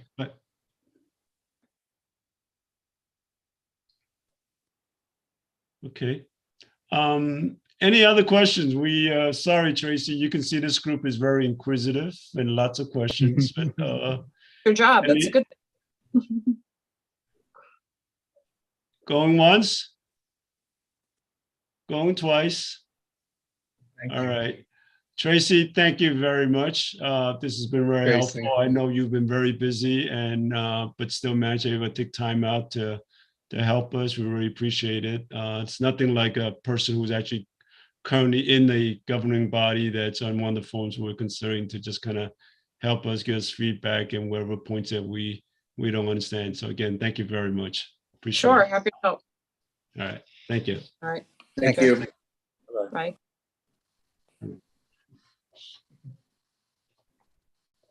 Okay, at this point, are there any other new business? Okay, seeing none, I will open up for public comment. So for those of you in attendance, if you wish to speak, if you hover over the bottom of your screen, there should be a raise hand in there. It's an icon that looks like a palm. If you click on that, then we would know that you wish to speak. And when we call upon you, please state your name and address. And because there's a large crowd, we will limit you to 3 minutes, please. So let me see. Okay, we have a Conchetta. Hopefully I don't butcher up the names too much. So I am going to call upon you if you could please state your name, address. And unmute. Give me 1 second, I just got to set this up. Good evening, everyone. My name is Conchetta Taylor. I live at 6 Danae Court. My mother and father, who raised our family and still live in Holmdel, and many of their friends are hearing about this charter study for the first time and want to be included in the discussion. Unfortunately, many elderly people who do not utilize Zoom, in my opinion, this is creating an unfair advantage to them. How are they supposed to be involved? I've been on numerous, and I mean numerous, probably hundreds since the pandemic started, Zoom meetings, and I know what hosts can and cannot allow on these meetings. We, the people of Holmdel, want full and complete transparency. We should be able to see all participants of the meeting, as this will also allow us to see who is attending and who has their hands raised to ask questions. We also should be able to see all the questions that are being asked by every participant so that we know all questions are being answered and not selectively picked. In my honest opinion, it seems suspect to me. The only reason this committee is still meeting on Zoom is to hide their shady business behind a computer. Members of this community do not live far away. Maybe people that want this change live far away, but us locals who reside in the lovely town of Holmdel want this meeting in person, as this is a major, major decision in our town. Charter study flew under the radar during the pandemic. Myself and many others feel taken advantage of from our mayor and the people involved. There is no way only 5 people were interested in being on this charter study commission for something so powerful. Claims circulating that the charter study chairman, Kim G, also influenced the recent Board of Ed election and agenda. Me being a Holmdel mother of 4 children in the district, I find this extremely concerning, and it most certainly strikes a nerve not only with me, but also with many other members of our wonderful community. We need to know more about how involved Kim G is in our children's education. This is a controversial time in education, and parents want to know. I saw another mother who asked the Board of Ed last week if Kim G has been involved in any capacity to the Board of Ed, and of course, there was absolutely no response. We sit here and we patiently listen to you all go on and on about how wonderful the Charter Study Committee is. Yet, when us, the townspeople, turn to you for simple answers, they do not get answered. Since I brought up transparency earlier, let's just touch on this group's Facebook page, shall we? Once the community started to get involved and ask questions on the page, comments started getting deleted. And not only that, now as a matter of fact, comments are completely disabled. You cannot comment no longer. I'm sorry, If there Conchetta, is your nothing- 3 minutes is up. I'm finishing up. If there is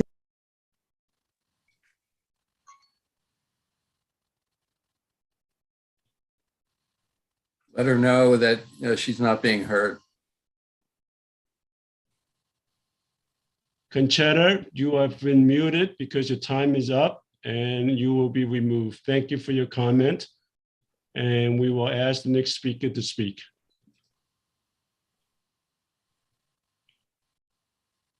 The next speaker is Chris Damari.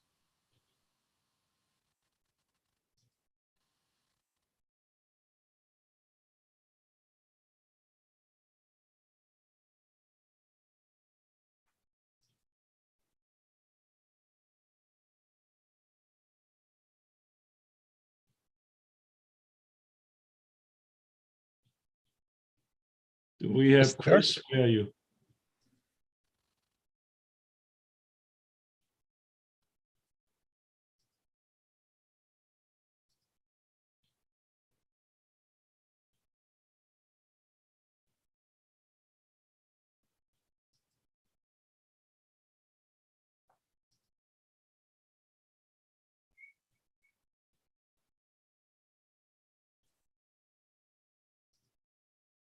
Oh, there he is. Hello, Okay. can you hear me? Yes. Yes, we can. Please state your name, address, and you have 3 minutes. Chris Sir. Damari, 7 Oaks Drive, and this 3-minute thing is ridiculous. We're supposed to have an open dialogue with the Holmdel residents who reside here. Cutting Conchetta off is appalling. Ken, you're quite the salesman. Your opening statements were biased and not entirely true. Let's be very clear. The opposition to this charter study is much more than the minority, which you stated. This grassroots movement of concerned Holmdel residents is continuing to grow at an impressive rate. We have put together the following through public information because the Holmdel residents deserve to know who is running this charter study. Looking at the New Jersey Division of Revenue Business Registration, since November 2016, an LLC registered to the charter study chairman, Kin G, Savant Services. On the Savant Services website, the address is P.O. Box 761 in this beautiful town of Holmdel, New Jersey. On the site, it states, behind the curtain, we are a campaign consultant, strategic guidance, and organizing advice company based in New Jersey. Okay, so Kin G has been a political consultant. Now, here come the major conflicts of interest for the Holmdel residents. This same P.O. Box 761 in Holmdel has also been utilized by the following for campaigns and fundraisers, which means Kin was a political consultant for them. This address was used for 2 current township committee members who voted yes for the charter study, Kathy Weber and Prakash Santana, including what we saw in the December 2019 Two Rivers Times article stating Kin G as Santana's campaign manager. This address was also used for fundraising postings for the Emma for Holmdel Township Committee campaign in the 2021 primary election, sponsored and paid for by the Savant Services. Let's mention that Emma ran on the same ticket as our Mayor Bontempo in the 2020 committee race. Mayor Bontempo being the originator of bringing this charter study to life. So we ask, what is Kin's relation? For the recent Board of Education, committee to elect Collier, Tichillo, and Yang using the same address with 2 winning seats, and Wei Ping Yang, conveniently now the treasurer of the study. And this one strikes a nerve. This is our children. We want to know what Kin G and his influence to the Board of Ed. This address is now being used for the Holmdel First Charter Study. In the latest, and we're still analyzing this, the P.O. Box used by the Asbury Park Democrat chairman, Angela Abez Anderson, who ran for the Monmouth County clerk. My opinion based on these findings, there's no study going on here, nothing nonpartisan about this chairman. This needs to be investigated, as do we not see this was not disclosed when Kin ran for the charter study. These are major conflicts of interest, and we wonder what other connections are we going to find next. Kin, you have an opportunity here right now tonight publicly. Clear the air. Please correct me if we are wrong in any of these findings. Thank you for your comment.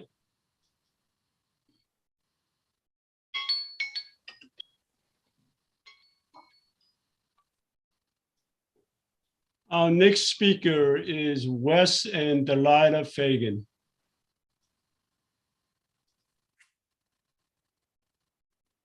Okay. Hello, can you hear me? Hello, can you hear me? Yeah, we Yes, we can. hear you. Okay. Please Thank state you. your name and address, and you have 3 minutes.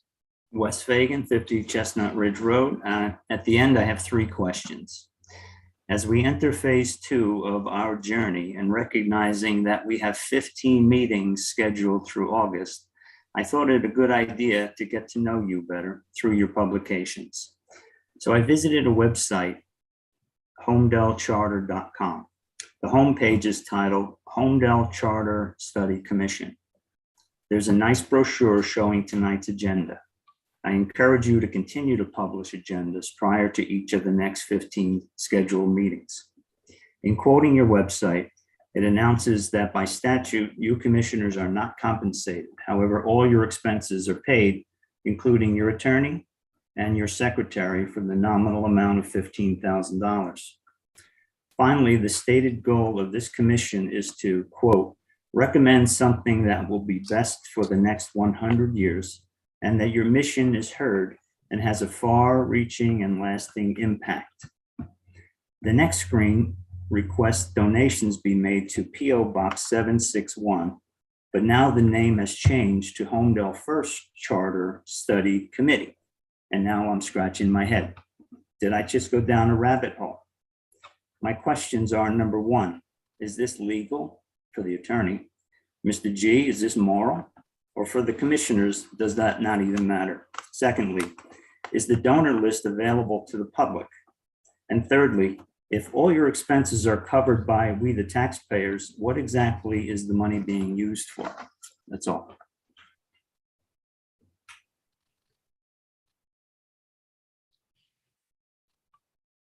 Okay, thank you for your comment.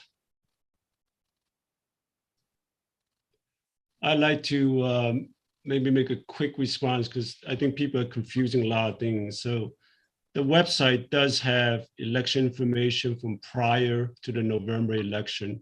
You look at some things that are left on the website, and we as candidates can and do raise money to run to in order to make the public question, raise awareness, and so on. So what you're looking at is pre-November 2021 information.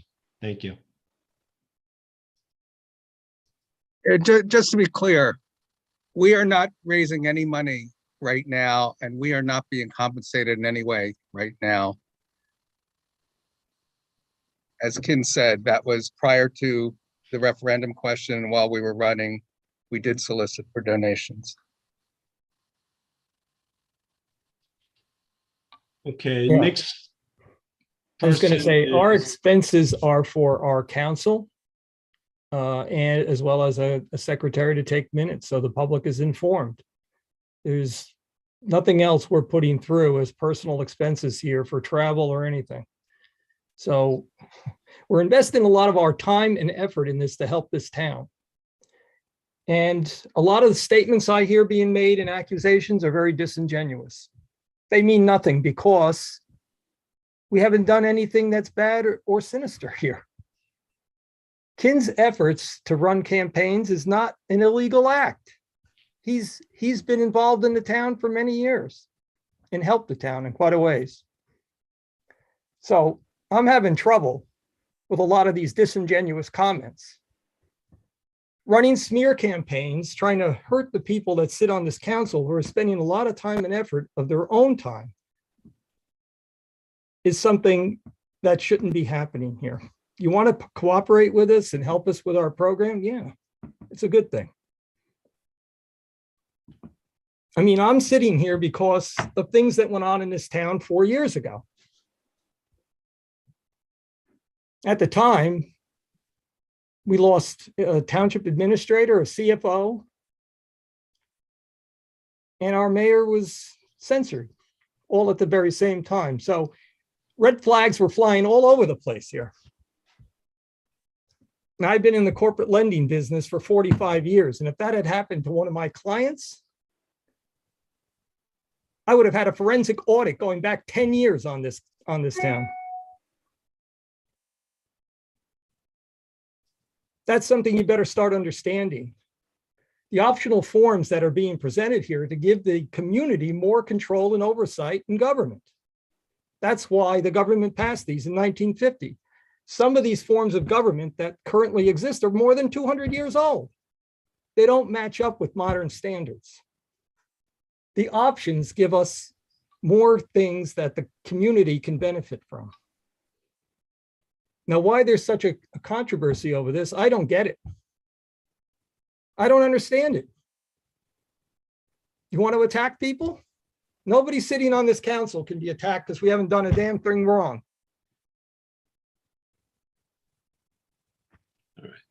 All right. Next person is Kai Collins. Kai, you're on mute right now. If you could state your name and address, and you have 3 minutes, please. Hi, my name is Kai Collins, 127 South Telegraph Hill Road. So I'm not against options. I actually voted for this commission. And my husband and I went and forth a few times on it. We just didn't really understand what was happening. So he voted against it. I voted for it. We figured that would create a balance. So I just feel like there has been no effort made to engage the community in this monumental decision that we're going to be asked to make in a few short months. You say that, you may not recommend anything, but then everything I read in articles and on your Facebook posts leads me to believe that you are going to recommend that we change our form of government. So, and this could be as early as next month for those who still plan to mail in ballots. Okay, so we don't have a lot of time to understand this. And the slides just presented were very confusing. And I have read through this so many times. So I do have a question tonight because this continues to keep coming up in conversations. And I hope that you'll offer a response because, your campaign is really that of transparency at the end of the day. I want to know, who is this infamous party boss that supporters of this change to our form of government continue to point to? Who exactly is the one throwing our elections and manipulating our township form of government here in Holmdel? Who exactly makes our form of government so dysfunctional that we need to necessitate a study that I feel was slipped in when, nobody really understand what we were voting for. Now probable recommendations are going to be made for a very drastic and lasting change. So, when a change is recommended and the people are asked to vote on it, I don't have any confidence whatsoever that voters are going to understand what they're voting for. And I base this on the lack of participation that the community has been afforded up to this point. So I think we need to activate the community. Maybe this is a town hall event, I don't know, but I think we need awareness before anything else ends up on a ballot that we don't understand, because that is a breakdown in communication and leadership. And I do hold the township members responsible for that. So, Ken, it really pains me to say, because, I have supported you in the past, that I can see that you are a politician and your connections run very deep. And I took some time to learn more about this history. And I did learn that you formed a campaign company and you back Democratic candidates and you attend Democratic political events, and you kind of do it all very quietly until now. And then I see, a lot of things have been scrubbed when I try to look for them, but I do think that your connections are going to be revealed, because this stuff does matter, especially when you sit up there, here you are on our main stage with people you campaigned for, voting to form a commission that you lead with a group of people you recruited, asking us to look at you as a nonpartisan member of our community. And so it kind of shows me that, you must think we're ignorant, that we can be all manipulated so easily. And I really see that, maybe you're a party boss on the one side, and I want to know who is the guy on the opposing team working against you. So if you could please answer this question tonight. Thank you. Thank you. So the commission here is trying to gather facts, right? We're on a fact gathering, and we've been holding these meetings. We invited guests, and all these meetings are public. They've been recorded. And the question you ask are actually points that are raised by the guest speakers. They're not points that we as the commission are raising. So I keep emphasizing, I don't know if you were here at the beginning of the meeting when I summarized certain things. Those are the input and findings that we gotten from the people that spoke. So if you go back to some of the meetings, I think there's so many videos and things on. So you could watch. They're all recorded. They're all for you to watch. They're all pursuant to the Public Notice Act. They're all recorded. I mean, so you don't even have to be physically present in there. But if you want a really, really short answer based on the input that we've gotten, what the people are saying, at least the people we interview and so on, they're talking about party bosses outside of Holmdel for whatever respective party. So in this case, a lot of the elections that are being held are kind of being decided and so on by, based on the input we've gotten, basically by the Monmouth County level party bosses. I don't know if anyone else want to jump in here before I go to the next speaker. Well, we've also gotten a lot of comments from people that want to elect their mayor directly, and that's not an option in town. I think that was one of the main things that Mayor Bontempo was concerned about. So that's another issue that we feel that we need to look at. But again, the issues are being brought to us by various speakers, by the public, where the commission thus far has been continuing in fact finding these are not issues we're bringing up. We ask questions about the different characteristics of the township committee, and the guest speakers, bring their observations. So we included people who have served over 60 years on township committee, including 20 years as mayor. Next is Jeff Mann. Please state your name and address, and you have 3 minutes, please. Jeff Mann, 705 Holmdel Road. So it's where to begin. Jerry, you want to talk about disingenuous and it's quite the dog and pony show, and you, sir, chose to waste your time with this, and I can't tell you how annoyed I am listening to this and listening to the parade of people. And if you haven't noticed already, we have formed a grassroots initiative, of concerned residents that oppose this charter. One of the major issues comes straight from ignoring the Faulkner Act itself. And not only is it appalling muting a resident, it's a violation of the Faulkner Act. And I'll cite it for you. Citation 4069A-9, title Hearings, Public Forums. And I quote, "The Charter Commission shall hold public hearings, may hold private hearings, and sponsor public forums, and generally shall provide for the widest possible public information and discussion, respecting the purposes and progress of its work." You talk disingenuous, this is not being followed because the commission is canceling Holmdel residents, opposing, anyone who has an opposing viewpoints is canceled. We have dozens of screenshots, dozens of them, of the commission being selective on which questions and answers and questions aren't being answered and they're being ignored altogether. Opposing comments have been deleted off the Holmdel Charter Commission Facebook page, as well as claims that certain residents have been blocked completely from commenting. And now comments are shut off altogether on this very public information and discussion page. The deletion of valid comments and blocking concerned residents are a clear violation of civil liberties. And a complaint has been filed with the ACLU. So I pose a question, and it'll go unanswered, as many others have. And is everyone on this committee a full-time Holmdel resident who is currently residing in Holmdel? And I ask because it's confusing to me with something being discussed as altering our government structure, which has been working well for the majority of 165-year history, is being done on a Zoom call, pandemic or not. Being that the pandemic is over, it's even more suspect as to why you're hiding behind a Zoom when everyone else is meeting in person. And I know, Ken, you mentioned it's the speakers, but let's Zoom them in and meet in person. And furthermore, what Connie said, how are you educating and reaching these elderly, potentially less tech savvy individuals with this? They certainly have little idea how to access Zoom. Not only is that not putting residents first, this is you selectively choosing which Holmdel residents you are going to involve in discussions. That's it. Thank you for your comment. Commissioner Gilstein, did you want to say something? Yes, I did want to say that one of my experience is that with the Zoom call, we have a lot more participation.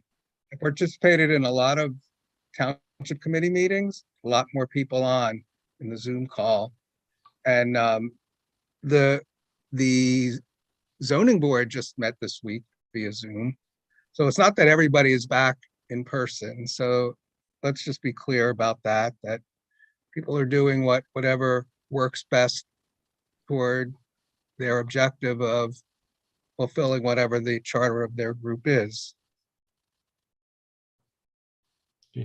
Counselor, I don't know if you wanna want add- to, Ken, I want to add that, yes, in answer to Jeff's question, everybody here is a current Yes, resident of absolutely. the town.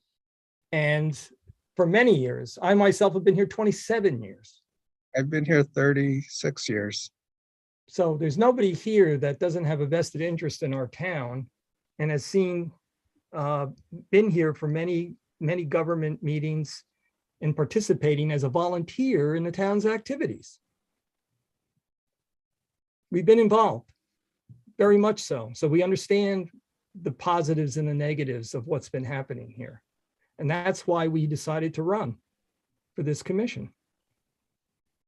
This wasn't an off the chance, occurrence. We all have been involved in the town for many years. We know people, people know us. We're not trying to be deceitful here in any way. We're doing the best we can with the technology we have. I just Counselor, want to I make, wonder- oh, I'm sorry, did you, Commissioner Gilstein? yeah, I just want to make a comment about, I think last meeting and this meeting, I hear a lot of comments about like, why do we need to do this? We're such a great town. And I just want to say that I fully believe we are a great town. This is an awesome municipality we live in. And I'd say we are very well run. My reason for participating in this is only to see, could we be even better? Could we give more power to our people? And it's worth investigating that. And it's always about, can you be even better? When I was at UCLA in graduate school from 1975 to 1980, several times I watched Jimmy Connors practice, and he had a coach who he practiced with. And at that time, Jimmy Connors was #1 in the world. And he was the best tennis player in the world. And he had a coach because he wanted to see if he could be even better. And he wasn't satisfied that he was already great. And I think it's the same thing here. It's about, can we be even better? Are there options that are open to us that could make us an even stronger municipality? And that's what we're examining. Okay, anyone else before I try to attempt to rope our counselor in? So, Counselor, I'm not gonna let you get off that easily. There's been some comments made about,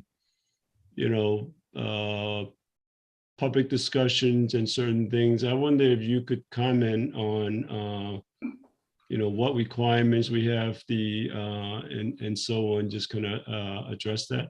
Sure, I'd be happy to. And there was a speaker referenced the obligations under the Faulkner Act. I think you meant the Open Public Meetings Act. And that requires this committee to conduct all of its meetings in a public forum. And every meeting, I can tell you, every meeting has been in a public forum available to everyone with, who's wants to participate. And I see there's, by my count, I think 24 participants. I agree with Commissioner Gilstein. You rarely, if ever, get that kind of number at a township committee meeting. And there was someone asked about the 3-minute limitation. That is used, time limitation is used for members of the public in a lot of towns. And there's a misconception, I think, that is absolutely not to limit people. It's actually when you have a lot of people attending a meeting, it helps to do things in orderly fashion to allow everyone to speak without the meeting going on till, all hours of the night. And if you give everyone a chance to speak, 3 minutes, in my view, and I think it's been shown tonight, is really a good amount of time for people to get out their comments and their statements of what they want to say. So the goal here is to be open, transparent, available to the public, and open for public comment. And I think frankly, what we're seeing tonight shows that that's being honored. Okay, thank you. I just want to be clear also. So several things. The the Open Public Meetings Act requirement. First of all, for township governing bodies such as the Township Committee and for BOE, there are specific things mentioned in the law where they are required to have public comment sessions, and in fact, they do. However, and in certain things in zoning board and certain things that may be potentially adversarial, there'd be some rooms and things for public comment. However, the Charter Study Commission is not one where it is required to have a public comment, but yet from day one, we have allowed that.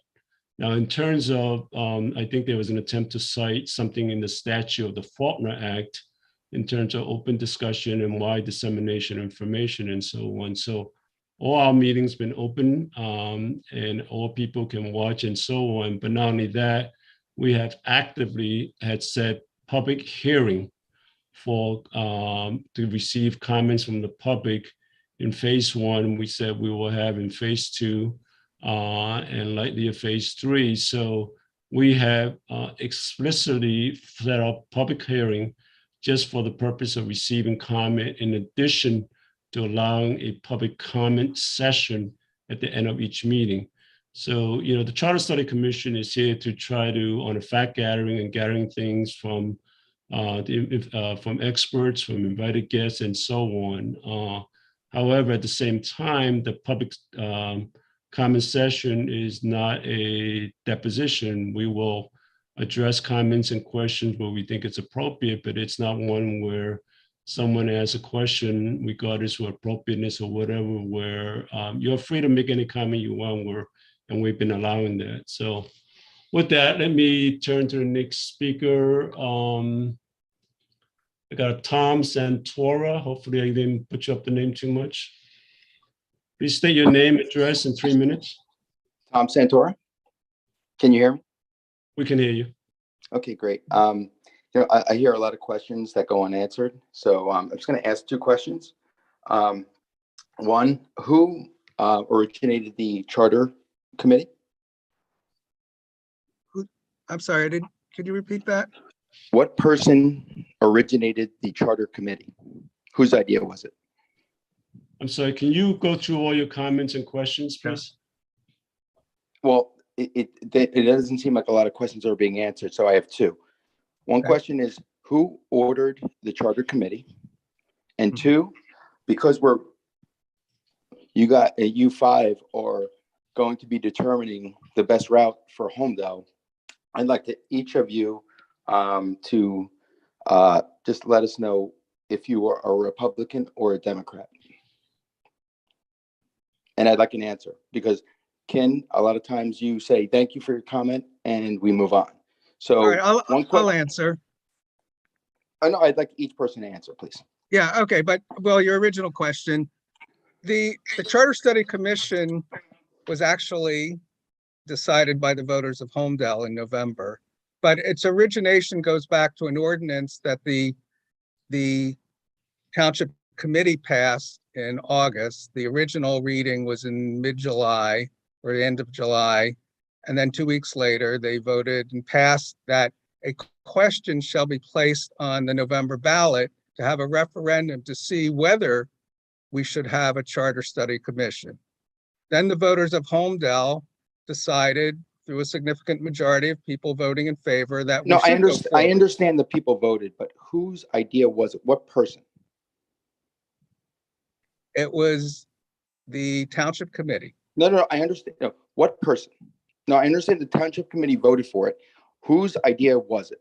And I'd like to each of you, all 5, to go through your political affiliation. Okay, so I'm a registered Republican. I know. Okay. Ken? Listen, I'm sorry, I had to remove him. This is not a deposition where he is allowed to ask political affiliations of individual. He's allowed to make public comment, and certainly he's allowed to ask certain questions, but he's trying to rehash certain history. The Township Committee, as Commissioner Gilstein introduced an ordinance that was voted on at the introduction by 5 members and received unanimous voting, including all members. So it's unanimous, right? And then at the final adoption, that was voted on. So, for you to ask the question, well, who idea it is, then you really should go back to the Township Committee. But not only that, that was last year. If you had any questions about that, you should ask that before the November election of last year. So I think, we have posted on a number of different sites here where we said that the members of the commission consist of 3 Republican, 1 Democrat, and 1 unaffiliated. And that's been all over the thing. It's been all on before the election. So I don't think that we need to kind of rehash a lot of stuff that was part of the last election. So, you asked all the questions. We gave 3 minutes, and I think Commissioner Gilstein had answered some of them. I just try to answer some of that. So we're gonna see the next speaker. Thank you for your comment. John Giampolo, state your name and address, and you have 3 minutes, please, sir. John Giampolo. Can everyone hear me? Yes. Thank you. John Giampolo at 43 Blue Hills Drive in Holmdel. Before I even say the question that I had in mind, I'm just going to say I really don't understand what the issue is, why you can't answer the last caller's question about who exactly it was that was the first person to propose the Charter Study Commission, whose idea it was. I'm completely lost as to why that's a problem, why you don't know, or why you would refuse to answer. Having said that, I'm also even more shocked to hear that when people are speaking during this meeting this evening, after they're done, you are blocking them out of the meeting. You are removing them from the meeting, which is the complete opposite of transparent. People who are calling in have every right to hear the entirety of this meeting, including what other speakers have to say, what their comments or questions are, and what your responses are. And Kim G, you said you are removing people. So I can't believe you're doing that. Also I began looking at this Charter Study Commission, hoping that I would see a genuine study of maybe some things can be improved. And unfortunately, what I continue to see is, even though Kim G, you said during this meeting, there's no preconceived notions, that you are studying fact-finding, and yet on your own website, Better Holmdel, you have been promoting since early February, you have been aggressively promoting the concept of changing to nonpartisan local government. It's also on the Charter Study Commission's own website and Facebook page since early February. I don't know how you can keep saying that you are performing a study, that there are no preconceived notions, when you are aggressively promoting something on your own website, even in early February, before you've even gotten started with the actual study fact-finding. I've also yet to hear regarding changing the idea of changing to nonpartisan, which you seem to be aggressively promoting. I've also yet to hear any discussion or any fact-finding about what would be done to make sure that you do not have the low voter turnout that we keep hearing guest speakers talk about, to make sure it does not result in gerrymandering with multiple candidates running, diluting majority vote. Also not heard anything regarding what that's going to do in terms of cost to Holmdel residents. There's a lot that's being unanswered. Thank you for your comments. I do want to respond. So we allow people to speak, and I apologize if they are somehow accidentally removed from the meeting. They were supposed to be removed from the panel. So if that did happen, our sincere apology. As to one specific point, I want to emphasize again, so far, the commission has not made any recommendations. Now, there was a comment made about that people are promoting nonpartisan, and I think I want to be clear. If the commission, as part of its interview process, receive comments from either at the public hearing or invited guests, and that's what they speak about, and there's either articles or other things that talks about what those guest speakers are talking about, that is not what the commission is promoting. It is sharing what the comments that were made by guest speaker. I think there is an important difference. The commission has been receiving these input, and those are, again, on the videos and things that you can watch and you can see, but those are not comments by the commission, but rather by guest speakers. So next is, I got a Allison Lopresti. Hopefully I didn't butcher that up too much. You got it right. Thank you.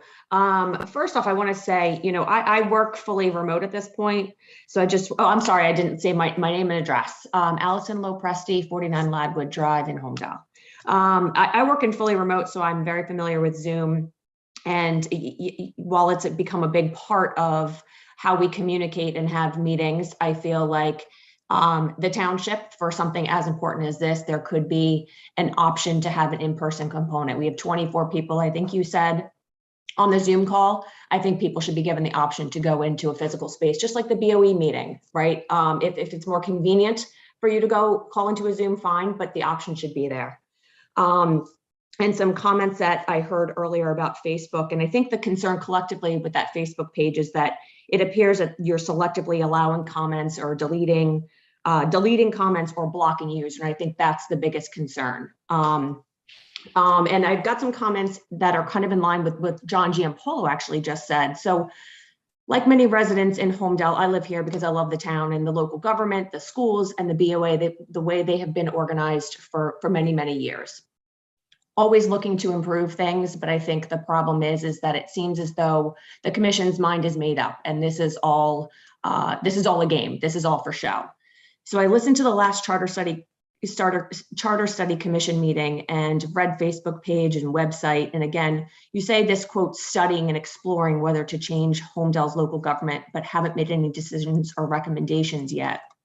And that's what you were voted on to do, to study and then make recommendations whether to change anything. But that does not appear what the study commission has been doing. Since early February, you've been posting on the commission's Facebook page and website that, quote, Holmdel residents asked the commission for a nonpartisan government. So you've been promoting that on your own website, Better Holmdel. So by this commission's own words, you have already made up your minds before this study barely began, and you're using this fake study to push a political agenda. And what Holmdel residents asked this commission to change a nonpartisan government? Who? I have heard and read nothing but residents opposing this at this point. You still can't confirm what you would do to prevent low voter turnout and gerrymandering that would result from nonpartisan elections, with numerous candidates running just to divide up and manipulate and dilute the majority vote. Yet you've been promoting the change to nonpartisan for the past month. Maybe that's what the agenda has been all along, to change a system that makes it easier for you and your favored candidates to get elected when they otherwise wouldn't. That's all. Thank you for your comment.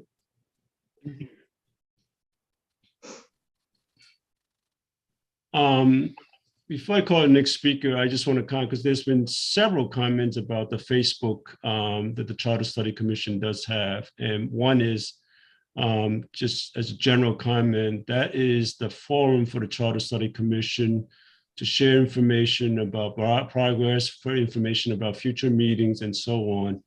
There is one Facebook post on the Facebook post that does say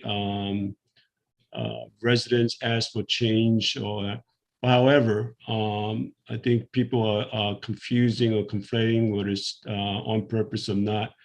That was an article published by the Two River Times and written by an independent reporter, and that was the headline. So, if that was shared, that was not a post by the commission. It was an article, just as we have shared other articles along that. So the forum The Charter Study Commission Facebook is a page where we push out meetings, agendas, guest speakers, and anything that may be in the press that we think residents might be interested in. It is not for the lack of a better term, a forum for sort of people who may have certain views. They're more than happy to come on here, the public comments, or have their own platform, which sounds like you guys do, to share that. So I just want to clarify that. Next speaker is Ralph Purcell.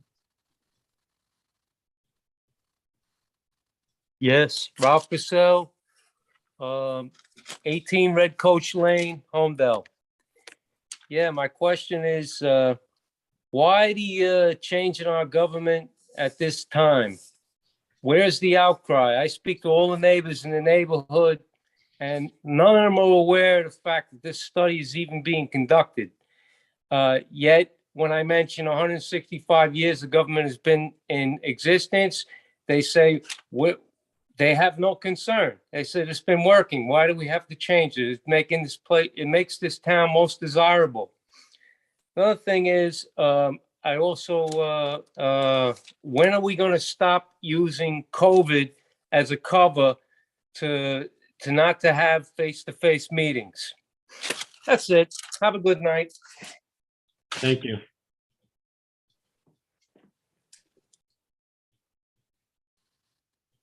Our next speaker is, looks like J.C. Straub.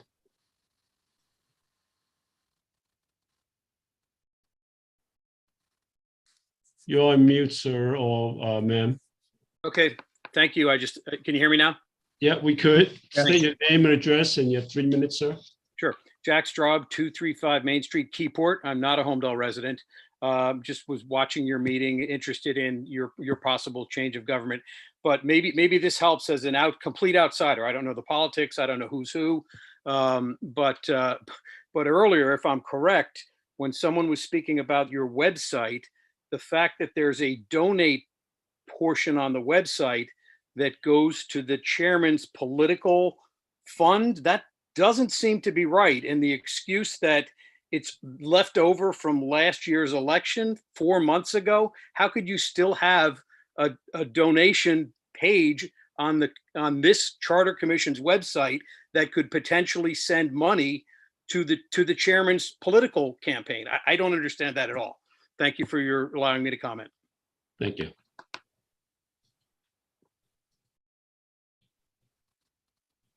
Okay, we have I don't have a name. It looks like someone just called in with an area code number 415. Can you please state your name, address, and you have 3 minutes, sir or ma'am?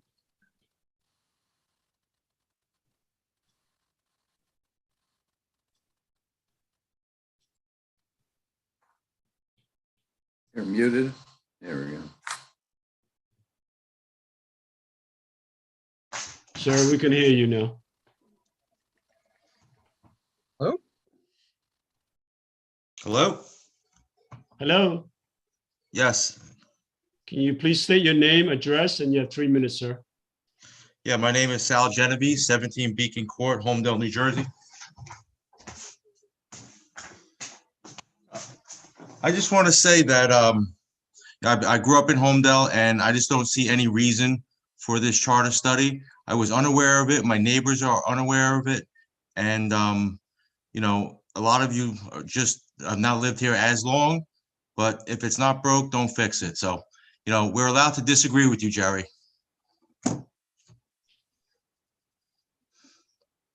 Yeah, that's fine. I don't have any problem with disagreements. Just seems like you're going about it the wrong way.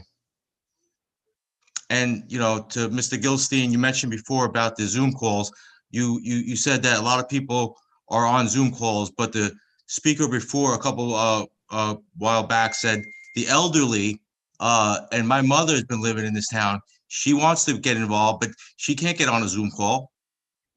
She doesn't even have a computer. Oh, buy her a computer. I mean, I have several friends who are in their 90s and they get on Zoom calls all the time. All right, but some don't. Okay, so I'm down. Right. Yeah, well, I mean, Listen, but I'm not you- going to but you take up think too much. she- I'm not going to she take up would too much come of your to town time. hall. This is our turn to speak, and that's another thing. You guys have been speaking a lot, and you don't answer any questions. You just go on to the next person. I mean, all you have to do is take 10 seconds to answer the questions.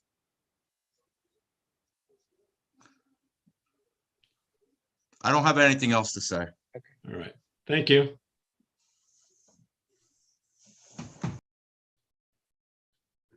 Our next speaker is James Agnew. Hi, good evening. My name is James Agnew. I live at 7 Hillcrest Road in Holmdel. Question is, I understand Red Bank is currently going through a charter study, and it was interesting to note that they had 11 candidates petition to fill the 5 commissioner seats. I feel Holmdel residents love Holmdel just as much as Red Bank residents feel about their town. With that being said, it's hard to wrap my mind around only 5 people in our entire town petitioning to be nominated and run unopposed for such a powerful position. You also brought on the Ocean mayor last meeting, and I see the mayor is 2 years into serving an 8-year term. The charter study keeps harping on giving the power to the people, and if we make these proposed changes and provide a 4-year term limit, there's certainly not giving the power to our people. Currently, our mayor rotates every year. This is more in the people's favor. And that's pretty much all I really want to say. Thank you.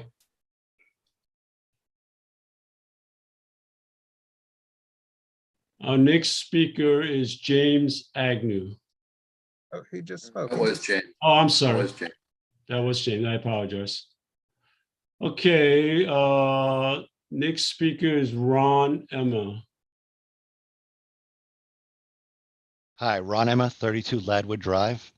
And in an effort to be full and complete transparency, because that's the term that I've been hearing tonight, Ron Emma, 2-time failed township committee candidate. Having said that, let me remind everybody that this commission was formed by the 4-to-1 vote by the township committee. For those who are saying that they weren't aware or they're not paying attention, that's not this commission's problem. Get out, pay attention. Can you hear me? Yep, we can hear you. Pay attention and vote. So maybe you can't address some of the questions that were raised tonight, but I can. For Kai, who asked who is behind this, Sean Golden is the party boss of the Monmouth County Republican Commission. That's your answer. The commission, the vote was taken in July or August of last year, and it was 4-to-1 voted in favor of a commission just to study the issue. The fact that this commission was put together of 5 unopposed candidates is not this commission's fault. Maybe the opposition was asleep at the wheel. Why didn't they put up their candidates to run? That's not Zach's problem, Kin's problem, Jerry's problem. I mean, it's elected body. The voters said, we want this and let's do it.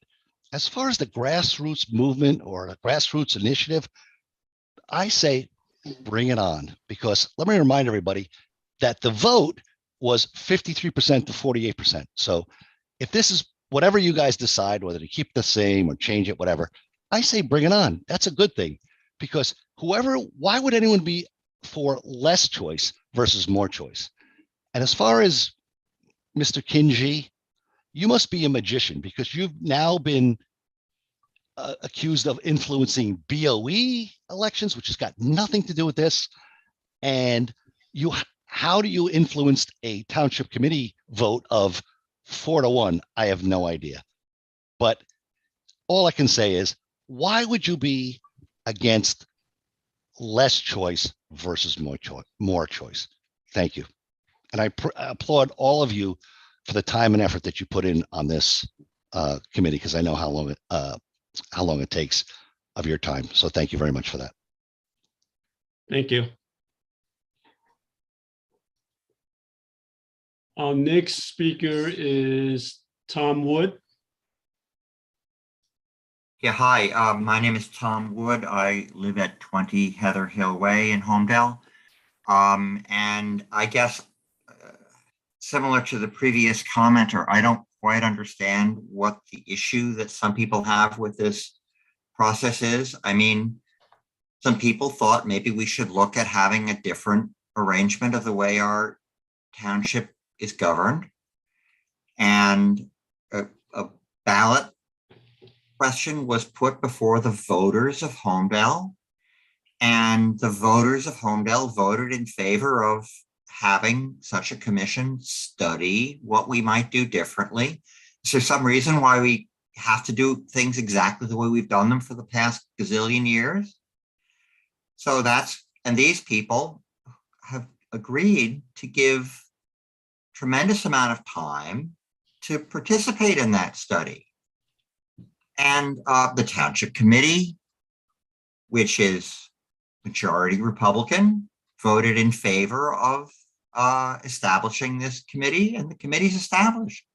And right now they're, as near as I can tell, doing a good job trying to put some alternatives in front of the voters. Nothing that this committee decides will automatically become the new way of doing things. They're going to give us the opportunity to think about some new structures, and they're going out of their way to become informed about what might be another good structure. So anybody who thinks that there's something nefarious going on here is just not paying attention. We should be thanking this committee for doing its job and get out of the way and letting them do their job. I look forward to the recommendations at the earliest possible time. That's all I have to say. Thank you. Thank you. Thanks.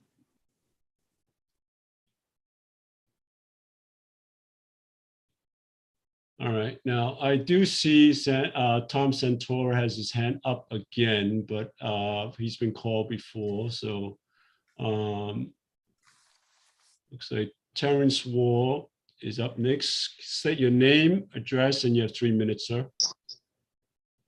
Good evening. Can you hear me okay? Yes. Yeah, we can. Okay. Good evening, everyone. Terrence Wall, 170 La Quinta Court in Holmdel. And I think the question for the day here is, why not transparency? I just heard from nice resident Tom Wood, who's a family donor to Committeeman Prakash Santana. I heard from Ron Emma a moment ago, who's a political client of Kin G. I mean, really, guys, for those who want to skip to the end, it's very simple. Vote no when they look to eliminate the legacy Holmdel Township Committee, because, folks, it's coming. Spread the word. I lived in Holmdel all my life, graduated Holmdel schools. I was elected for 9 years to the Township Committee. I was just reelected to the Holmdel Board of Ed. The Board of Education is supposed to be non-political. It's true. But I experienced incredibly low-class attacks from Kin G and most of the members of this group, including Jerry Buffalino, who had the audacity to attack me to my fellow parishioners in St. Catherine's Church. You know, it's interesting. Our recent homily just called out hypocrites. Jerry, you should watch it. This group is polluted by campaign contributions, and very sadly, it's a charade, because looking at forms of government is, I think, in many ways a noble endeavor. But the decision is already done. They campaigned on it. The damage is ongoing. They campaigned on eliminating the historic Holmdel government, and look no further than the banners on Bill Cassining's front lawn that talked about electing a mayor directly. You can have that conversation, but for God's sake, have it honestly and have some transparency. Cassining, by the way, works for a former Democrat mayor in Holmdel who suggested we break this town, this wonderful town, into wards and increase the number of elected officials, which will bloat the budget. Funded by vendors, by the way, who are waiting for elimination of the government to get a shot at taxpayer money. Look at Acrisure, who donated the money. Greg Bontempo already changed his campaign to council for next year to run for mayor. Please don't take us for fools. Santana and Weber are going to lose this November, and this is clutching on with fingernails to hold on to the body politic and stay in office. I recommend Kinji resigns and is replaced with someone who has no conflicts of interest. If you want a fresh start for the Charter Study Committee and not have this go down in flames, the first thing you need to do is replace this chairman. Thank you. Thank you. So Terrence, using your wife's editorial page on Tap Into to smear campaigns and to tell lies about individuals and hurt their reputation and espouse your own political goals, that's unethical. That might be one of the reasons why the word is getting around. Now, I don't recall saying anything to anybody at St. Catherine's, but people know who you are. They know what you've done. You can't hide any of that. I don't have anything in my closet that I have to be embarrassed about. I can tell you that right now. And I have plenty of friends in this town. So continue on with what you're doing and we'll see how this turns out. But we're not afraid of you. I can tell you that right now. Right now, I do not have any more hands raised, but I want to make sure that I'm seeing that correctly. And these not hands raised for anyone that hasn't spoken before. So seeing no other hands, I'm going to close the public comment portion. And can I get a motion to adjourn? Move. So move. Second. All in favor? Aye. Aye. Thank you, everybody. Good night. Thank you very much. Thanks for joining us, public.